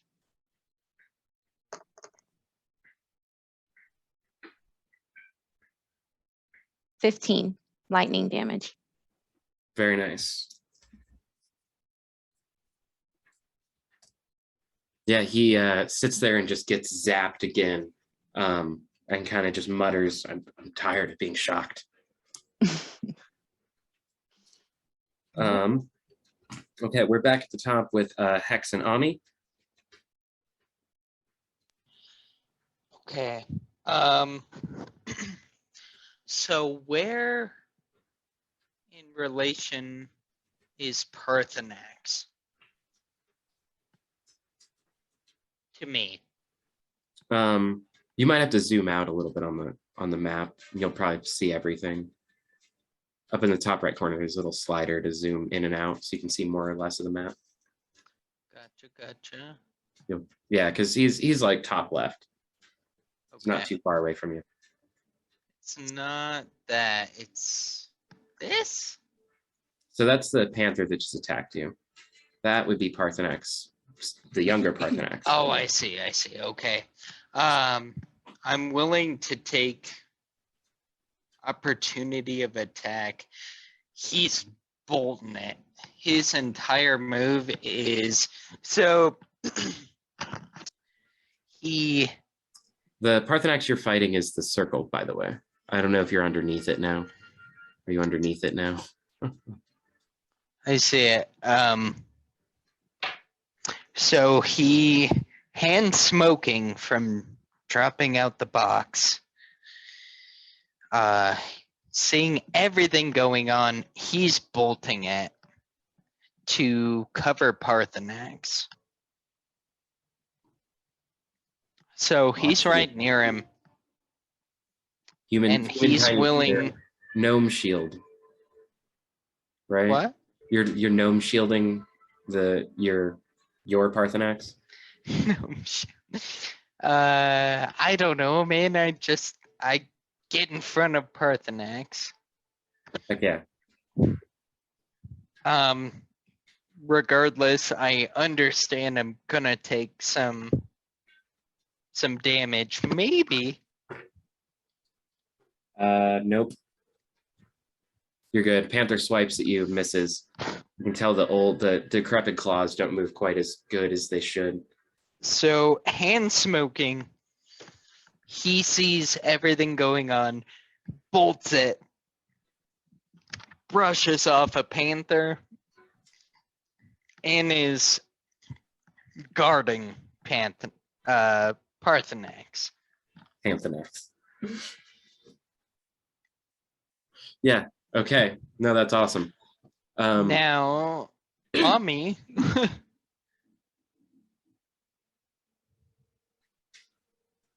moves a bit, barks at the Panthers. He's going to invoke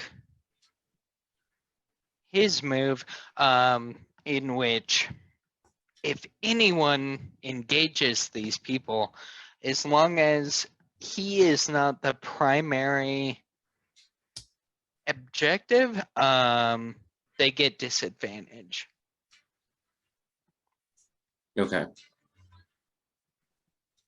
That's our move. Hex ending on literally guarding Parthenax. Okay. Love it. This wizard here turns towards the older Parthenax and begins casting a spell on him, kind of weaving some words and saying some otherworldly languages to Can I cast. counterspell that? Or do I have Uh, to wait for my turn to happen again? no, Spell's this is a new round, so it's a reaction. You totally can use it. It's just going to burn another spell slot. That's fine. Okay. I mean, yeah, it burns a spell slot for both of you guys. So yeah, you counterspell as he's saying some words to his lord, and you standing in front of Parthenax Senior sees you kind of snap it out of the way and stop it from casting, and his anger just grows in his eyes. To which he is going to try and attack you. He's next in initiative. So Hex, you're there opposing disadvantage, right? On attacks. Okay. So he draws a long sword and a short sword, and you can tell that there's kind of a silvery magical aura kind of coming off of the blades of these swords. First one, see disadvantage. So 13, 21 hit. That's the first Yes. one. Yes, it does. Second one rolled both sixes, and this is Parthenax, right? Yeah. Are you taking? Yeah, I already used my reaction, so I can't cast shield. So yes, the 21 does hit. Okay. The second one he rolled an 11 both times with disadvantage. Last one, 6 and 4. So only one of these hits connects. It's with his long sword. Wrong sheet. So I'm pretty sure it's only like a D6. Long sword, D8. Okay. You take 9 points of slashing damage from this magically silver sword. And he just curses you at Dragonborn, calls you a traitor, weak, not worth the blood, like just throwing slurs at you, calling you whatever he can think of in Draconic. Niken, it is your turn. Okay, so the older brother, Parthenex, he's facing this way, right? Yeah, here. He's standing up and stuff. Yeah. Yeah. Okay. How? There you go. Okay, cool. So I'm gonna kind of sneak out of the table behind his back, and I'm gonna try to go for his ankles, slash him with my daggers. Okay. And I guess sneak attack, correct? Yep. Okay. Here's my actions. Okay, first dagger. I am gonna use my luck and do another one. Is that your last luck? No, that's my second time using it. Oh, okay. My God. Let's see. Does a 16 hit? No. Damn. So it's 17. Okay. Or I'm sorry, just hits. I was looking at It does hit. Okay. Cool. just hits. Cool. Okay. Okay. So it is 2d6s. 1d4. Damage on that one dagger is 10. And then the sneak attacks. How many dice is for the sneak attacks again? I think it's 4d6, right? I think that is what yours is right now. Huh. Okay. You have too much stuff. I know. I got so You much. do so many things. Rogues. It is 46 right now. It is okay. Okay, so I got 10 plus 16 on my sneak attack. So 26 right now. Okay, I'm gonna roll my other dagger. Okay. Sweet. And this I got one- 25 on that one Okay. landing. And then 1, 2, 1. I got 7 damage on that one. So 26. Oh my God. 33 damage. Total. So that. you Total. have to see like Hex throws himself up and the rogue comes in and just, oh my Slashes. God. So 33 damage on that. And I need to have him roll now to see if he's poisoned. Hell yeah. He succeeds. Rolled a 16. God, I hate those daggers. Like, why did They're I pretty make them? badass. I love them. Yeah. To be fair, we almost lost Hex in the process, so Yeah. Right. Oh my Yeah. God. Yeah. How 'cause does he the, look? The total is 18, right? He looks pissed. He looks How fucking does he look? pissed. Yeah, this is the second round, and you're already like, how's he looking? Just curious. Right. Okay. And then let me see. Hold on. Got bonus action hide. Yes, exactly. I'm gonna go and actually let me see. I'm gonna dash over here.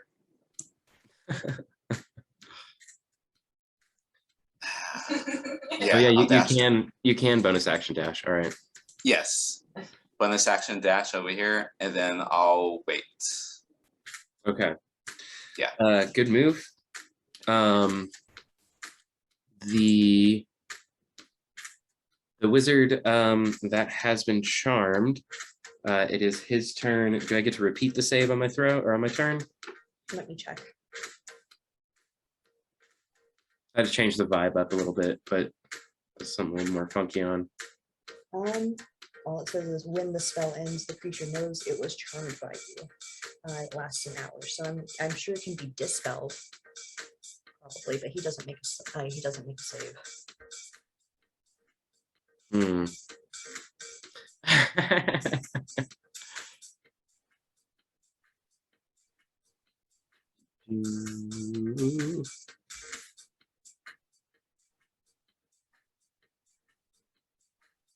Oh yeah. Nobody said anything harmful to it. Okay, so he's just kind of standing there looking at you like, nice to meet you. Do you need me to do anything? What am I doing here? Hi, buddy. If you could, I need you to seal the entrances, please. And he goes, well, okay, whatever that means. And turns around behind him and just kind of like walks off into the darkness. Starts kind of standing in a corner. Standing in a corner? Well, not standing in a corner. That's what the token is doing. But no, Oh, he okay. he goes off to the entrance that he knows about and guards it. Okay. Hey Nick, can you turn your music down a little bit? It's like the same volume as you talking. Sorry. I was vibing. Ready. Is that better? Yeah. Okay, sweet. Okay, so he's off kind of sealing the entrance as you asked. Got charmed off the bat, lame. Anyway, Sella, it is your turn, and then Parthenax will be up. Yes. Okay. Oh god. Ah. Sorry, guys. Okay. Mr. Pushing.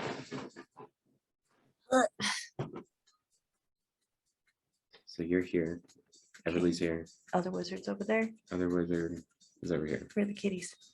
Here's one. The other one is supposedly crushed underneath Oh, Parthenax. okay. Parthenax Senior. All right. Sorry, that's not right. Just call him Xanthar. Yeah, I don't know why it doesn't come out that way sometimes. Just go ahead. Okay, so I am I'm going to move towards Xanthar, but staying out of range, like near Everly. And I'm going to cast True Strike this turn. Okay, getting ready for an attack. Yeah, Okay. and that's all I'm gonna do right now. Okay, yeah, that ends my turn. Okay. Parthenax, you're up, and then Everly, you'll be on deck. Oh, fuck. What? Zir has my weapons. Yeah, I know. Okay.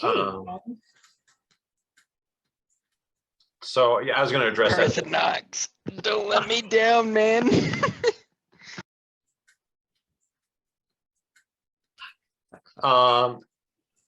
DM, what would it take to toss Sella her rapier? Or whatever she stashed in my belt. I would say a dexterity saving throw on both you guys. Say like a moderate DC, like 12. If you guys can beat a 12, you manage that exchange. Kind of toss them Okay. over. 14. Nice. 21. Yeah, Cool. it's a beautiful catch or a beautiful throw and a pretty good catch as Sella's kind of getting ready to doing this was it Blade Ward? True Strike. True Strike spell as she's pointing a finger at Xanthar.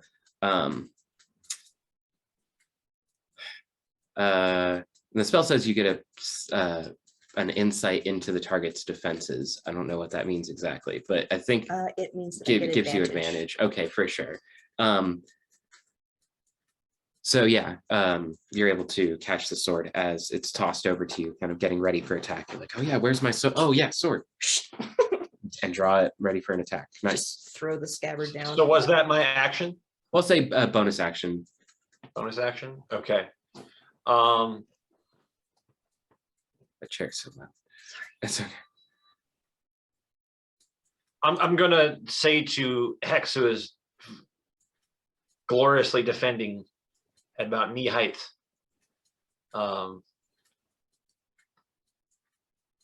Don't worry about me. Get out of here. Look after the mansion. And then I think about casting Fireball, but I don't want to hurt Hex. So I have to imagine I came down from Nikon's levitation in sort of that superhero pose on like one knee, but I am so weak. I have yet to get back up. I do not have the strength to do that. So I'm going to raise one hand and give him the old finger guns Just missing. So let's see. Does a 26 hit? Are you casting a spell? Yep, Scorching Ray. I Okay. get 3 bolts. Okay. The wizard off behind Xanthar does counterspell. Does that counter all 3? I think it would because it's just one spell, right? It doesn't spend more than one spell slot. Yes. Yeah. Okay. Yes, it's one spell slot. Yeah, it's 1 spell slot. Okay. Then yeah, it would just cancel the whole spell. Okay. Well, I guess I'm just gonna say goodbye and hold my amulet of Bahamut or the platinum dragon scale we got. And that's my turn. For sure. Everly, you're up. And then Hex, you'll be on deck. All right.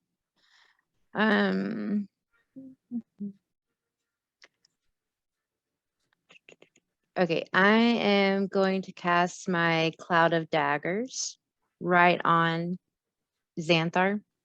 Okay. Maybe how far away is Parthenax from him, actually? They're like 5 feet away. They're right up in each other's talking space. Are they within 5 feet? Of each other, yeah.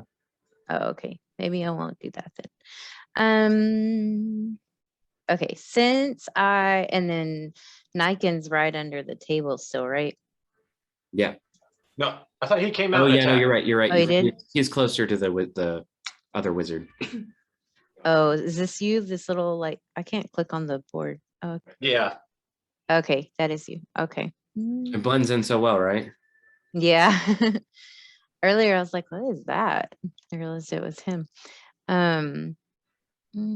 Okay, well, since I hit him with my witch bolt on the last turn, I can actually directly hit him again on this turn Right. Yep. without rolling again or anything.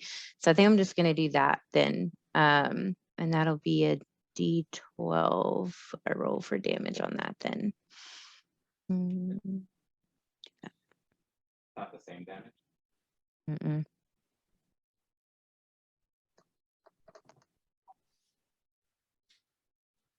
Not bad then. So that's a 13. For damage. I'll just, yep. Okay. So I'll just zap him one more time. What did you roll for damage? Because it should be a D12 on damage for that, right? Yeah, Or but it 2d12. gave me yeah, I think it, oh, was it, did I do it? Depends on what level. Depends on what level you do it at. I guess. So when you cast a spell, it increases by 1d12 for each slot above first. But I wonder, maybe not on the second hit. Let me see. I think you maintain. It's still the same level. Yeah, whatever you did the first time around, what level it'll be. If you were to cast at a higher level, you'd have to do another roll. Oh, yeah, I cast it at a 3rd level the first time. For sure. So yeah, you'd have to do a 3rd level again, unless you want to roll the hit again. So then I would roll a 3d12 then for damage? Or, It would burn another 3rd level spell slot, but yes, it would be 3d12. Do you burn a oh, okay. slot on concentration? Yeah. Okay. Yeah, if you use a concentration spell again in a round, it still uses that spell slot. Okay. So, but if I don't do that, then it's just a 1d12 or It would be Okay. less if you did like a 1st level witch bolt, it would be 1d12, but you'd have to roll to hit again. okay. Well, I don't want to roll to hit again. I just want to Do the damage. Yeah, go ahead and Mhm. use the level 3 spell and do 3d12 then. That'll be 3d12. pretty high damage output. Okay. DPS. Do you use that term? You can. DPS. Yeah, you can. damage per second. Why not? There you go. That is a wizard roll. Oh. Okay. That was a 21 then. Damn. Okay. Woohoo. Yeah, he is not looking amazing at all. Okay, so since he has his wits about him, oh, I'm sorry, is there anything else you want to do? I think I'll just kind of move back a little. I'm a little close. I want to take a little bit more of a defensive stance over here, maybe a little bit behind this stool or something. Okay, And yeah, then that'll end my turn. take a little bit of cover. Yeah, definitely. Mhm. So having his wits about him, Xanthar kind of surges with like this energy, and it's almost like something else is influencing him. It's like it's not 100% his brother, your brother Parthenax. He's going to turn towards Hex and take a legendary action and try and attack Hex, but he doesn't because he rolls a fucking 3. So never mind. Hex, it is your turn now. Okay. What just might have become of me? What did I see from him? You saw him kind of like almost do like a Super Saiyan kind of move where he just like filled with this arcanic energy and just was enraged for a moment, and it was like with a quickness like lightning, he swung and tried to attack at you and completely missed. Okay. In a flash, Hex sees it. Parthenax, where are you at in relation? I know you're behind me. Have you hit the ground? Yeah, I am on the ground. I am not standing either. I am sort of on one knee. Are you hurt? Immensely. Okay. So,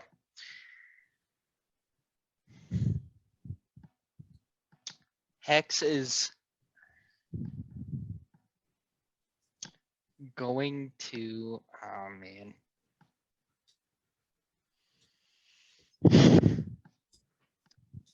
All right. He's gonna cast Cure Wounds. You do it. Shield. He's reaching behind him to Parthenax, who has just hit the ground, and he's gonna Cure Wounds. Cure Wounds, touch.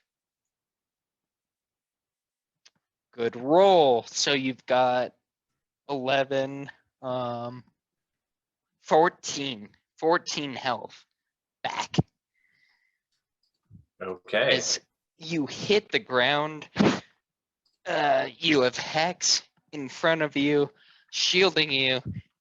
He reaches down and right on your chest, you just feel this gnomish, rough hand shock you almost, for 14 health. Good move. Okay. Good move. What does Ami do? So Hex is gritting his teeth as he does this. Ami is barking, just wishing someone would attack him. I'm so on it. Sorry. That's all he's doing. For sure. There's a panther kind of like right in front of him, looking to go. I guess I forgot his turn last time. But if you want to have him attack that, you could. But that's fine. You do whatever you want. So Ami's smart. He's on Hex. He sees Hex is doing a lot of stuff. He knows as soon as anything attacks anything other than Ami, they get disadvantage. Okay. So he's kind of jumping around. He's feeling out the enemies, but he's waiting, yeah, for a turn to come around. Okay, totally. The wizard off to the side here turns back to two other panthers that are back here and casts a similar spell again to kind of bring them forward. Let me mark this one off, sorry.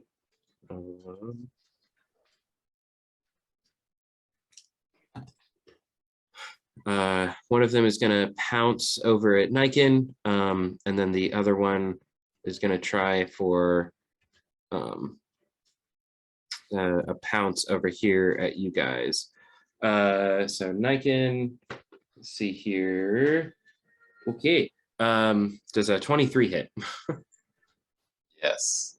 Okay, so this panther jumps across. Let me get this right. Okay, this panther jumps across at you with a fury, almost as dark as you are in the shadows. See here, it's 5, and then it's +1 for 6 points of slashing damage as it pounces and jumps across at you. And then Hex, okay, does 22 hit? Rolled a 19. Yes. Okay, so this panther jumps across at you with its claws bearing out, and they sink deep into your armor for 7 points of slashing damage. Just making gnarly zombie animal noises. You can like smell the ichor in its throat and just the gnarly tendrils kind of almost falling off. And then this last panther is going to try and make an attack at Ami. 5 was the first roll. Does a 17 hit Ami? I don't think it does, or that might just hit. Yes, That just hits? it does. Yep. Okay. He takes 7 points of slashing damage from this panther.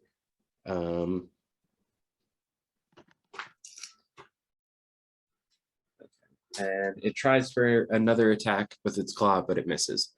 So that is his turn. And then it's going to be Xanthar's turn, who is going to try and make another attack at Parthenax before turning his attention elsewhere. 13. Does a dirty 20 hit? Have you done shield or anything? Indeed, it does hit. Okay. D8 +1. So 5 points of slashing damage. Or no. 10 points of slashing damage. As this longsword comes across and gets you. And then he is going to turn. You hit like a human. Even with Hex in the way, obviously shielding. Yeah, it was a good roll that time, but that was with disadvantage. Sorry, man. He's gonna turn towards Sella after seeing you toss this sword across and do the whole move. Just gonna step forward. If you want to try an attack of opportunity, you totally can, Parthenax. I don't think. All right. I just got hit with my own fireball and stabbed 2 times. I don't have too much in me. For sure. No, but you do. I healed you for quite a bit. That's true. You know, I'll give it a swing. That was a significant boost. Just what? What? Was that a nat 20? Yeah. God fucking damn it. Welcome to D&D. He says before he brings this longsword down on you, that he didn't need you for his plans anyway. You were just for a bit of fun, and that he will see to it that your land burns anyway. So max damage of 8 plus 7 for a total of 20 slashing damage. Okay.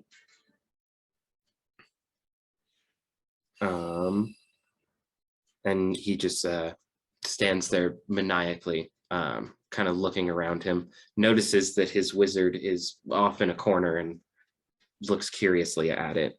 You don't have to hold concentration on that spell, huh? No, or yeah, it's, if you guys attack him, or that it breaks. That's pretty much the deal. That's his turn. Niken, you're up, and then Sela, you'll be on deck.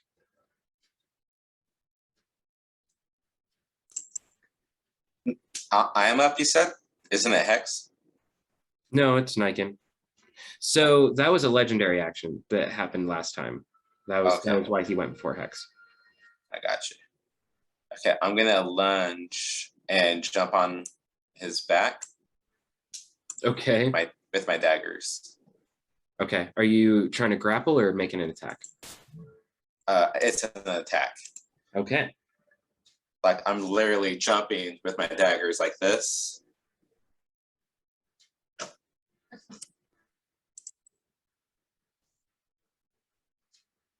Oh my god. I'm gonna use my last luck because that was a one that I just hit. Yeah, so this is my last luck right now. Okay. I rolled a 2. Not being good to you tonight, man. That's This happens. This happens. You just go. Right. Okay, my second dagger, I got a 26 on it. So I'll say that you do like a running jump kind of at him, right? And then even by the luck of Bahamut and everything going on, he still manages to just at the right time, like go for a backswing and just like elbow you. So it's like you thought that you were going for a good spot and he just gets you as he was going for a backswing. You kind of fall to the ground, not prone or anything, but you are lower. So it's like you're able to see a chink in his armor and just like get him in the thigh. I'm gonna roll for damage. A 6 total on damage. Okay. Sela, you can see him, his face just crinkle, kind of similar to Parthenax's, where the Kermit the Frog mug just kind of moves in a little bit as he's just angry and pissed off about all of the little ticks coming from everywhere. You said 6, right? That's correct, yes. Okay, cool. I forgot to write it down before I started talking. Anything else you want to do? I had one question. I'm not sure if I'm pushing it. On my bonus action, if I use a bonus action, could I use Shadow Blade, or does that actually count as another attack? It would probably be another attack unless it specifically says that it's a bonus action. It says it's a bonus action. Oh. Yeah. So my your Shadow bonus Blade is a bonus action. It is, yes. That's why I was asking. I wasn't sure if I'm pushing it. Oh, that's a bonus action attack right there. Yeah, it's pretty nice. So you said I went down, not prone per se. So I'm gonna slash like this, and then I'm gonna go up with my Shadow Blade. There's nothing in my hand, but as I go up, you see a blade forming in the shadow going up. And let's see what that does. That just automatically hits. So I think just to get this right, you could cast Shadow Blade as an action so that you can summon that sword, but then you would be able to attack with it on your next turn. I don't think you can use that bonus action to attack. You can use the bonus action to summon the sword, though. Oh, okay, because under bonus action it says Shadow Blade, so I wasn't sure. Right, but because it's a I agree. spell, yeah, Okay, it's a so bonus it's like action prepping it. spell. Right. Okay, okay. Yeah, because Okay, the spell isn't the attack. The spell is summoning the blade, got and you. then you attack with it kind of like a normal melee weapon. I got you. Okay, I'll still do that. I'll get it ready then. Heck yeah. Parthenax and Ami, or Parthenax and Hex, you guys can see Niken just crouched behind the older Parthenax, and this kind of shadowy, misty, smoky blade kind of appears out of his hand, kind of from nowhere, as he does the superhero pose, kind of after getting like a good stab in the thigh. So You. I actually see him. Yeah, yeah. For one of the few times ever, you do Alright. happen to notice. Okay, that was Niken's turn. I'm gonna roll a charm for Vince just to see, and a roll fuck. Okay, literally, my dice says fuck. I don't know if I showed you guys this, but So- on the one, it's just fuck. So we got dirty unicorns and fuck. Yeah. Yep. So Okay. Vince is still charmed, just kind of not sure what he's doing here. I'm sorry, it's not Vince. It's not. It's not Vince. You can tell Parthenax by the way that he is defunkled and the look to him. It's a clone. They definitely clone this dude. But he's just off standing in a corner, kind of guarding an entrance. And it's Cella's turn. Parthenax will be on deck, and then Everly. Okay. So I already have advantage from casting True Strike. Yep. Do I get an additional advantage for flanking? Nope. Nope. Okay. Advantage does not stack. That Nope. sucks. Unless So- you specifically have something that'll give you triple advantage. You don't have triple advantage. Here, I'll change camera. Okay. Hi guys. Let's fuck. Okay. So I'm actually going to use my bonus action first to use one of my bardic inspirations to use defensive flourish. Okay. So whenever I take an attack action on my turn, my walking speed increases by 10 until the end of the turn. If a weapon attack hits, you can expend one use of bardic inspiration to deal extra damage equal to the number you roll on the die. You also add the number to your AC until the start of your next turn. So I'm going to make my 2 attacks. Longsword first. If either of those hit, then you'll be able to use that flourish, just so you know. So it doesn't burn the... One has to hit. Yeah. Right, yeah, it doesn't burn the inspiration if you don't hit. So let's see. With True Strike, I only get advantage on the first attack. With flanking, do I get advantage on the second attack? Yeah, we could do it that way. Because he's not moving. Spell's just working. Okay, let's see here. Oh fuck. Well, with advantage. Yeah, right. That's why you have advantage. There you go. 19.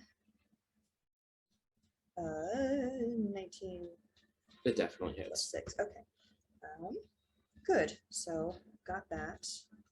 And damage. For a hot 4 damage. Fucking A. Okay. And well, roll your inspiration die to add to damage and your AC. So that's 8 damage. Okay. Okay, and I'm going to do my And- second attack. Remember, you have a +4 to your AC till the next turn. Yes, so my AC is effectively 19. Nice. Another longsword attack with advantage. Wow, you'll need it. Yeah, that was nat 1. That was almost a 2. Almost 12 plus 6. So 18. Oh, that's loud. 18 definitely hits. Okay, damage again. All right, that's 10 damage. And I'm not doing another flourish. Yeah, it's only on one attack. Okay. That was 10 damage, and now I will roll my dagger with advantage. 2 attacks, right? And do weapon fighting. Oh, my bonus action is my dagger. Okay. No, I already Yeah.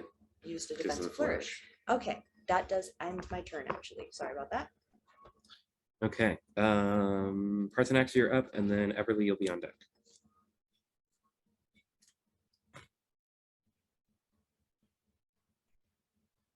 Okay, so who all is alive right now as far as enemies go?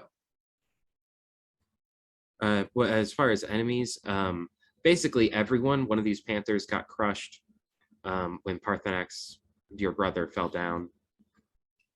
Otherwise, there are 3 panthers roaming around. There's a wizard kind of standing by a door, and then another wizard kind of guarding around, kind of looking back at everything, keeping an eye on stuff. Where are these panthers? Because I see 4 tokens. You only see 4 tokens. I see, well, 4 panther tokens. Yeah. This one is dead. Here, let me do that. Okay. The other 3 are alive and good.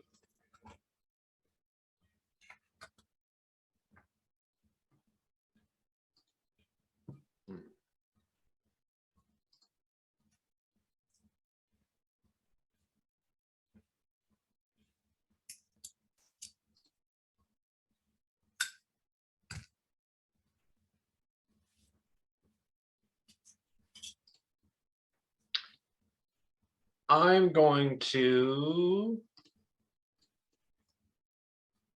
what is it called? Misty Step.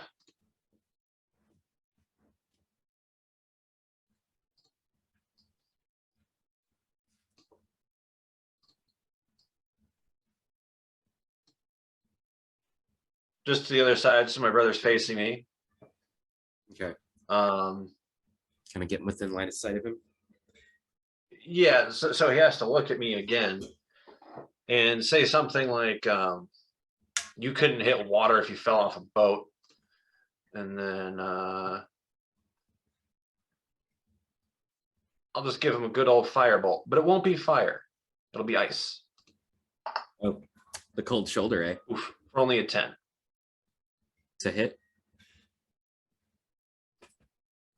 What is that? 10 to hit? Yeah. Okay. That 10 makes, to hit. okay. My internet got weird there for a minute. Sorry. That definitely misses. But it seems like you've gained his attention, even if only for a moment. Okay. That's my turn.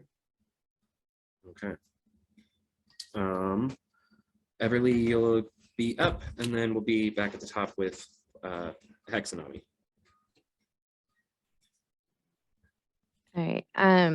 I am going to get into Parthenax's mind a little bit, but not with my helm of telepathy. I'm going to tap into his fears by casting Phantasmal Killer. Okay. Yes. I'm excited for this one. I hope it hits. So actually it's a save. There is let's see. something that I haven't mentioned throughout this whole battle that I have forgotten about. As soon as the Parthenaxes hit the ground and created this rumbling in the cavern, it's like every couple of seconds, it's like the earth shifts somewhere within the cave a little bit. It's not affecting you guys, it's not threatening, nothing's falling or anything like that, but it just seems like there's a little bit of like movement kind of going on in this cave. Like the earth is shifting around a little bit as you guys are kind of fighting and all this is going on. Something is stirring. Anyway, you're trying to cast Phantasmal Killer? Yes. So he has to do a wisdom saving throw. That's a 10.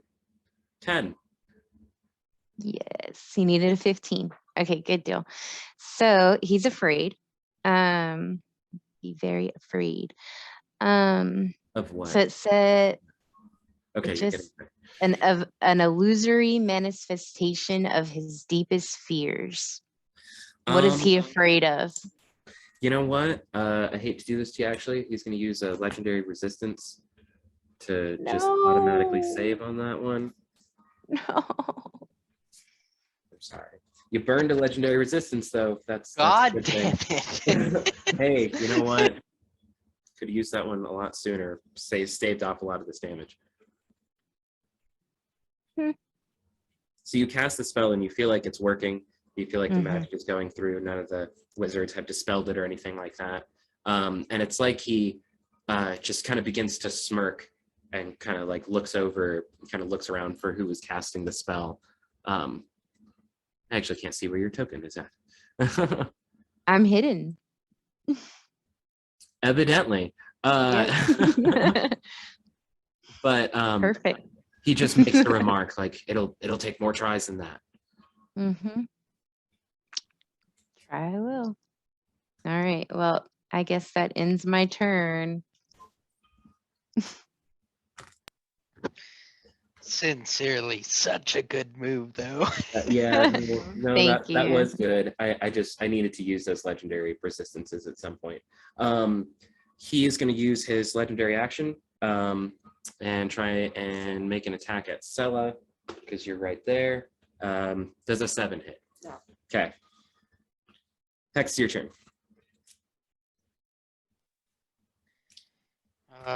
So Hex goes to try to lay heroism on Parthenax, who disappears. And he's kind of looking around. He wants to, let's go ahead and do, can I do a insight on the crumbling walls? Yeah, absolutely. Could I do an investigation? If you want to do a quick insight, I'll let you do it as a free action. If you want to like spend a little bit of time actually kind of investigating something, checking maybe some of the crumbling walls or something, it would probably take an action, a little bit of time looking at it. You know what I mean? I'm willing to say that I had an action planned.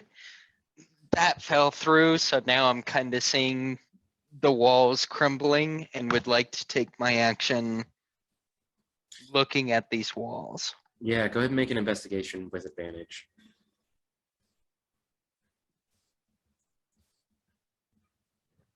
$22. Wow. Something is definitely burrowing around in these tunnels. It's really difficult to tell what. You discern that it's something probably to do with this place being a holy temple, something to do with it being a mine and lots of minerals and gems and metals coming out of this place, something that probably likes that sort of thing. But you're not really able to discern what exactly it is, but there's definitely something tunneling around you guys, kind of checking stuff out, hanging back.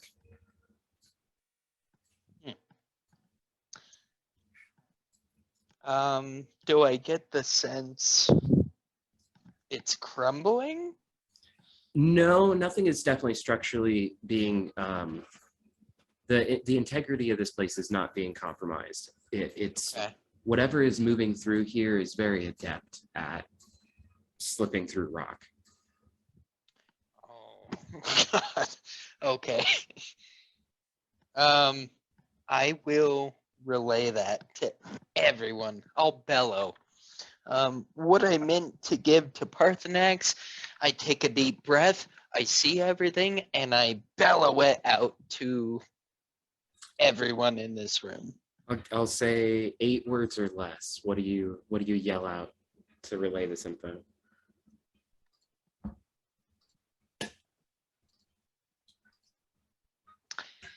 These walls aren't crumbling, but there's more to it.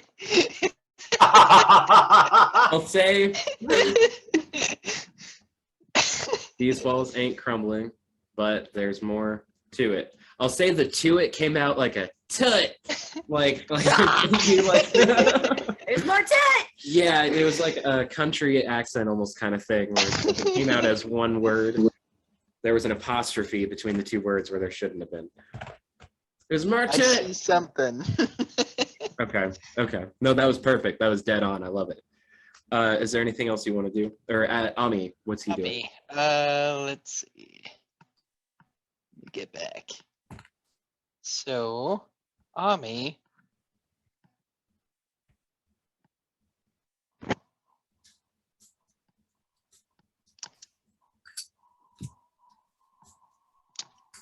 Ami is going to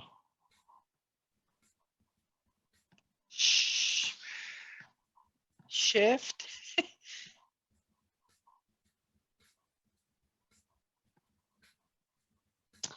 He's gonna shift.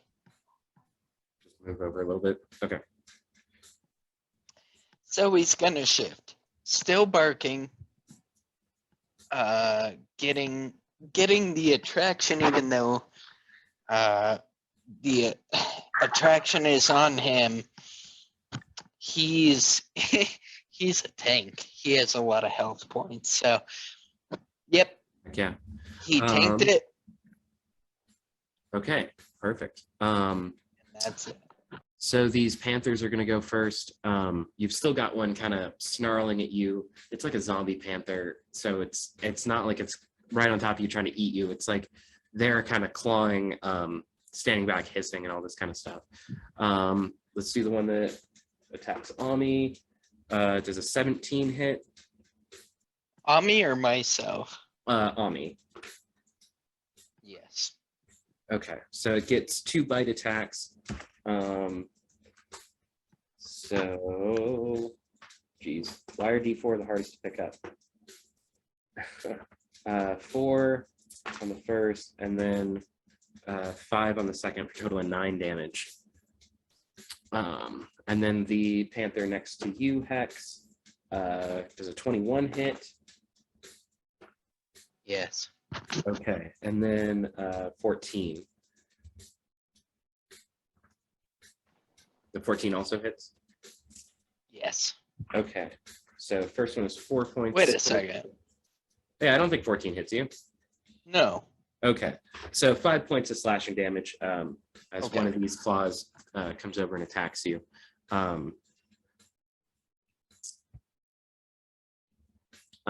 The last panther is going to turn towards Niken, try and attack you. First hit, or first claw is a 10. The second one is a 6, and then the bite attack is 18. 18 lands, yeah. Okay. So you take 6 points of piercing damage as this gnarly, mangled zombie panther bite. Oops, almost pulled it away. Chomps into you, almost in the love handles and the haunches back here as you're kind of going in for attacks on the big bad. Voth, this guy back here, he looks at his master, yells at him, and attempts to toss him a potion. Really bad throw, and not a great catch as his potion goes through the air, and it's like he turns just at the wrong time, and it falls and kind of stumbles in front of him. So that was Voth's turn. Xanthar is going to use his turn to pick up the potion and down it. Let's see here. And it looks like to Sella and Parthenax, you guys definitely feel like it's a healing potion. Okay.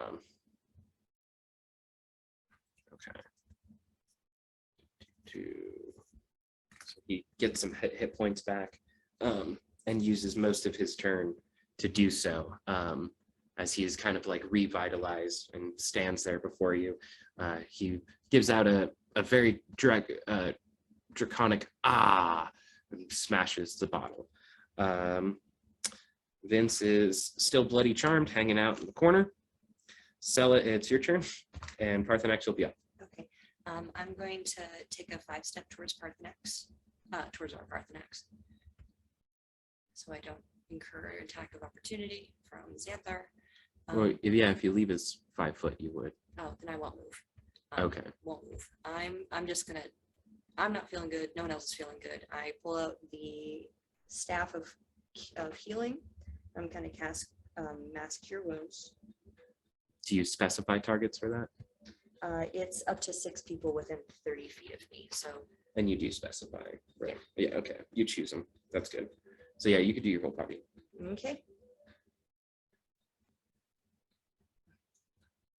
Everyone's gonna get back 12 health. Only 12. 12 HP is still not bad. It's something. Mhm. And the mass cure wounds does all the charges on it, doesn't it? Half the charges, and it's currently at full charges. Okay. So is that everyone gets Uh, 12 Only our back? friends. Only our friends. Yeah. So you are included, Ami's included, Niken's included, Parthenax is included, Oh, man. ours. That's huge. Yep, that staff is pretty fucking cool.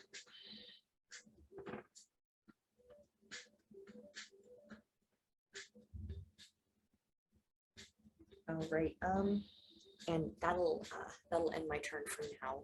I really can't do anything else right now. Good move. Parthenax, you're up, and then Everly, you'll be on deck. I want to call you Darkenax because you're so dark in there. You're also muted, friend. Yeah, I turned off my light. It's getting late.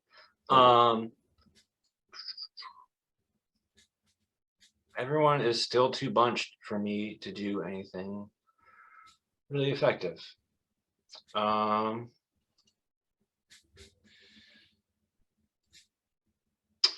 guess I'll go for another ice bolt.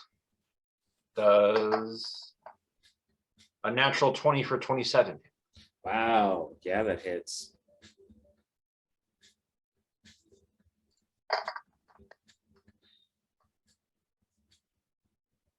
Or 20. Do I do extra because it's a crit? Yeah. How much? Do I double it or? Double the dice, yeah. So whatever you roll, just double that. So it would be 42 in total then. How would you like to kill your brother?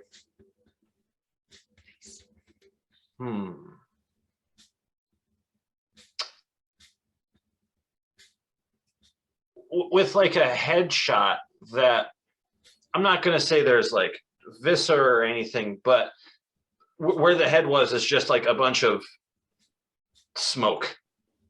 So And then he slowly, like cartoony almost, that the ice bolt like hits him and the head just pops.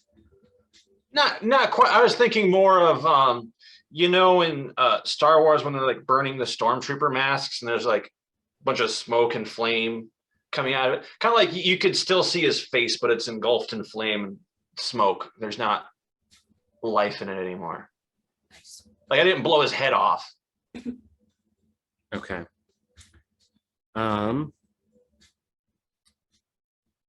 Okay. Yeah. So he takes a crap ton of damage from that. Like perfectly well timed hit.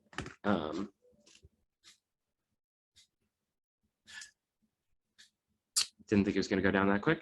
Yeah. Is there anything else you want to do this turn? I will say a short prayer for my fallen brother and then kiss my platinum scale. Okay. Everly, it is your turn, and then we'll be at the top. So we still have the cats, right? The panthers and the wizards. Mm-hmm. So they were like under his spell though, right? They were like with the gems in their eyes and stuff. The Panthers are, yeah. They're The under Panthers are, the okay. Wizards. The Wizards. Oh, under the wizards spell. Okay. So him dying had no effect on any of them. Mm-mm. Darn. Okay. Well then, this wizard over here, not the Vance looking guy, but I can't click on the board. I don't know. It's not letting me do anything. Roll20's got Anyway. issues, man. Yeah. But anyway, the one on the right side of the board, that one. I'm going to cast my cloud of daggers over him. Man, I should have counterspelled the other hit. He counterspells it. As you go to cast this spell, and weave these words, it's like he kind of hears the casting of the spell near him and waves his hands to kind of banish the spell. Okay. Is there anything Well, else you want to do? Nope. I'll just remain in my hiding spot. Okay. Hex, you presume that Parthenax, the older Parthenax, has fallen. You hear this loud thud and clank of armor that's kind of familiar, and he's down on the ground. What are you guys doing?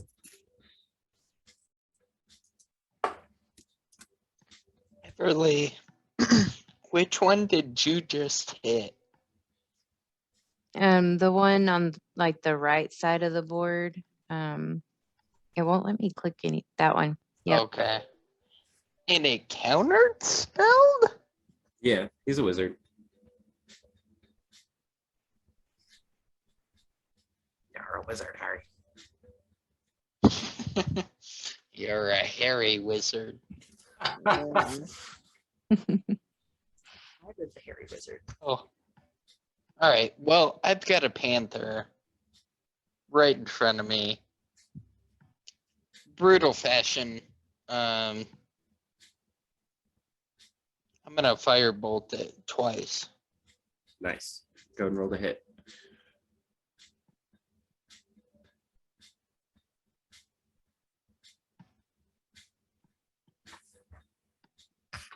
First roll is an 11.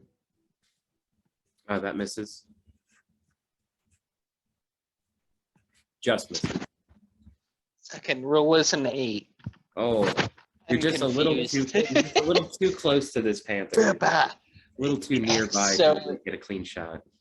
This panther sees fire bolts go off on either side of it, but I can't do anything. Ami comes to my rescue.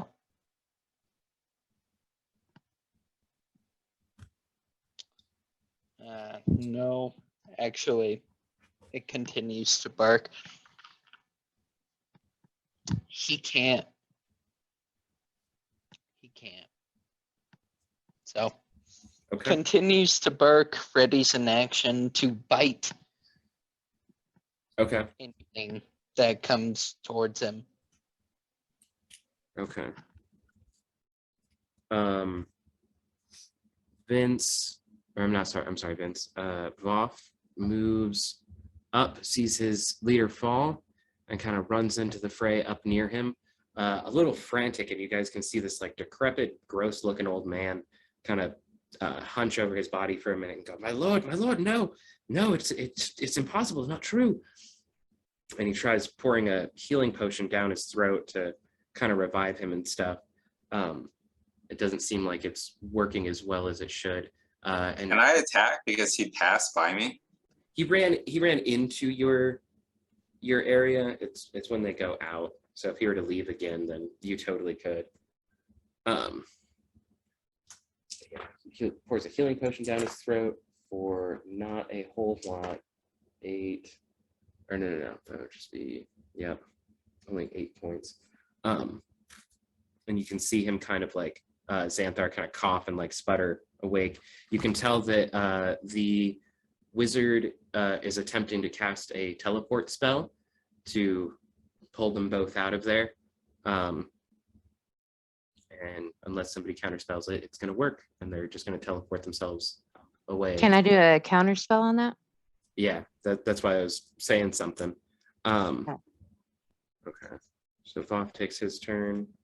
Xanthar is back with like not a lot of hit points.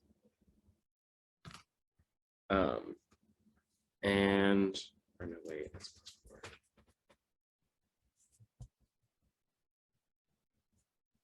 +4. He stands up. Voth used his whole turn. It is Xanthar's turn. He's got to use his movement to stand up. I totally forgot to mark turns there. And he, let's see here. You know what? He's just going to try and kind of finish the job. He just moves up past Sela right up towards Parthenax. He goes for his full attacks. Does a... Oh, he moved out of out of Niken's You know what? Yeah, he moved away from Niken if you want to make an attack of opportunity. I do. Yeah. with flanking.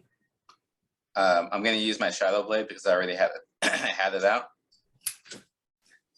It is a automatic hit. I just got to roll for damage. That's badass. And then I got a 10 on damage for that. Okay. Yeah, that was almost half of what he had. Nice. So he still goes for a couple attacks on Parthenax. Am I allowed to do 2 attacks because it's a finesse weapon? So could I use my dagger with it too? Not an opportunity attack. 'Cause it's Okay. reaction, so it's just like Okay. the one quick jab kind of thing. Gotcha. Does a 22 hit? Oh yeah. Okay. 9 does not hit, and then 26. That one hits. So he gets 2 hits, one with the long sword, one with the short sword. So 1d8, 1d6, 1 + 6, so 10, 16 points of slashing damage as his swords kind of come down in a 1-2 across from you, or across your body, Parthenax. Just with the fury, he has just taken as much strength as he can to just kind of finish the job and come out victorious. Is that all you got? I have a question. Is that all I got?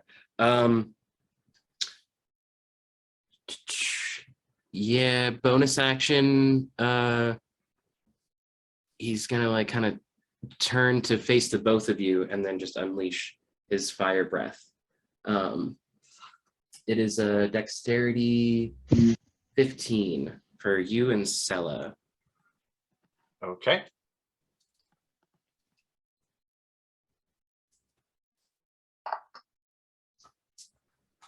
I got 5. Ooh. Wow. 14. Yeah, you just failed. Mm-hmm. There's only 15. I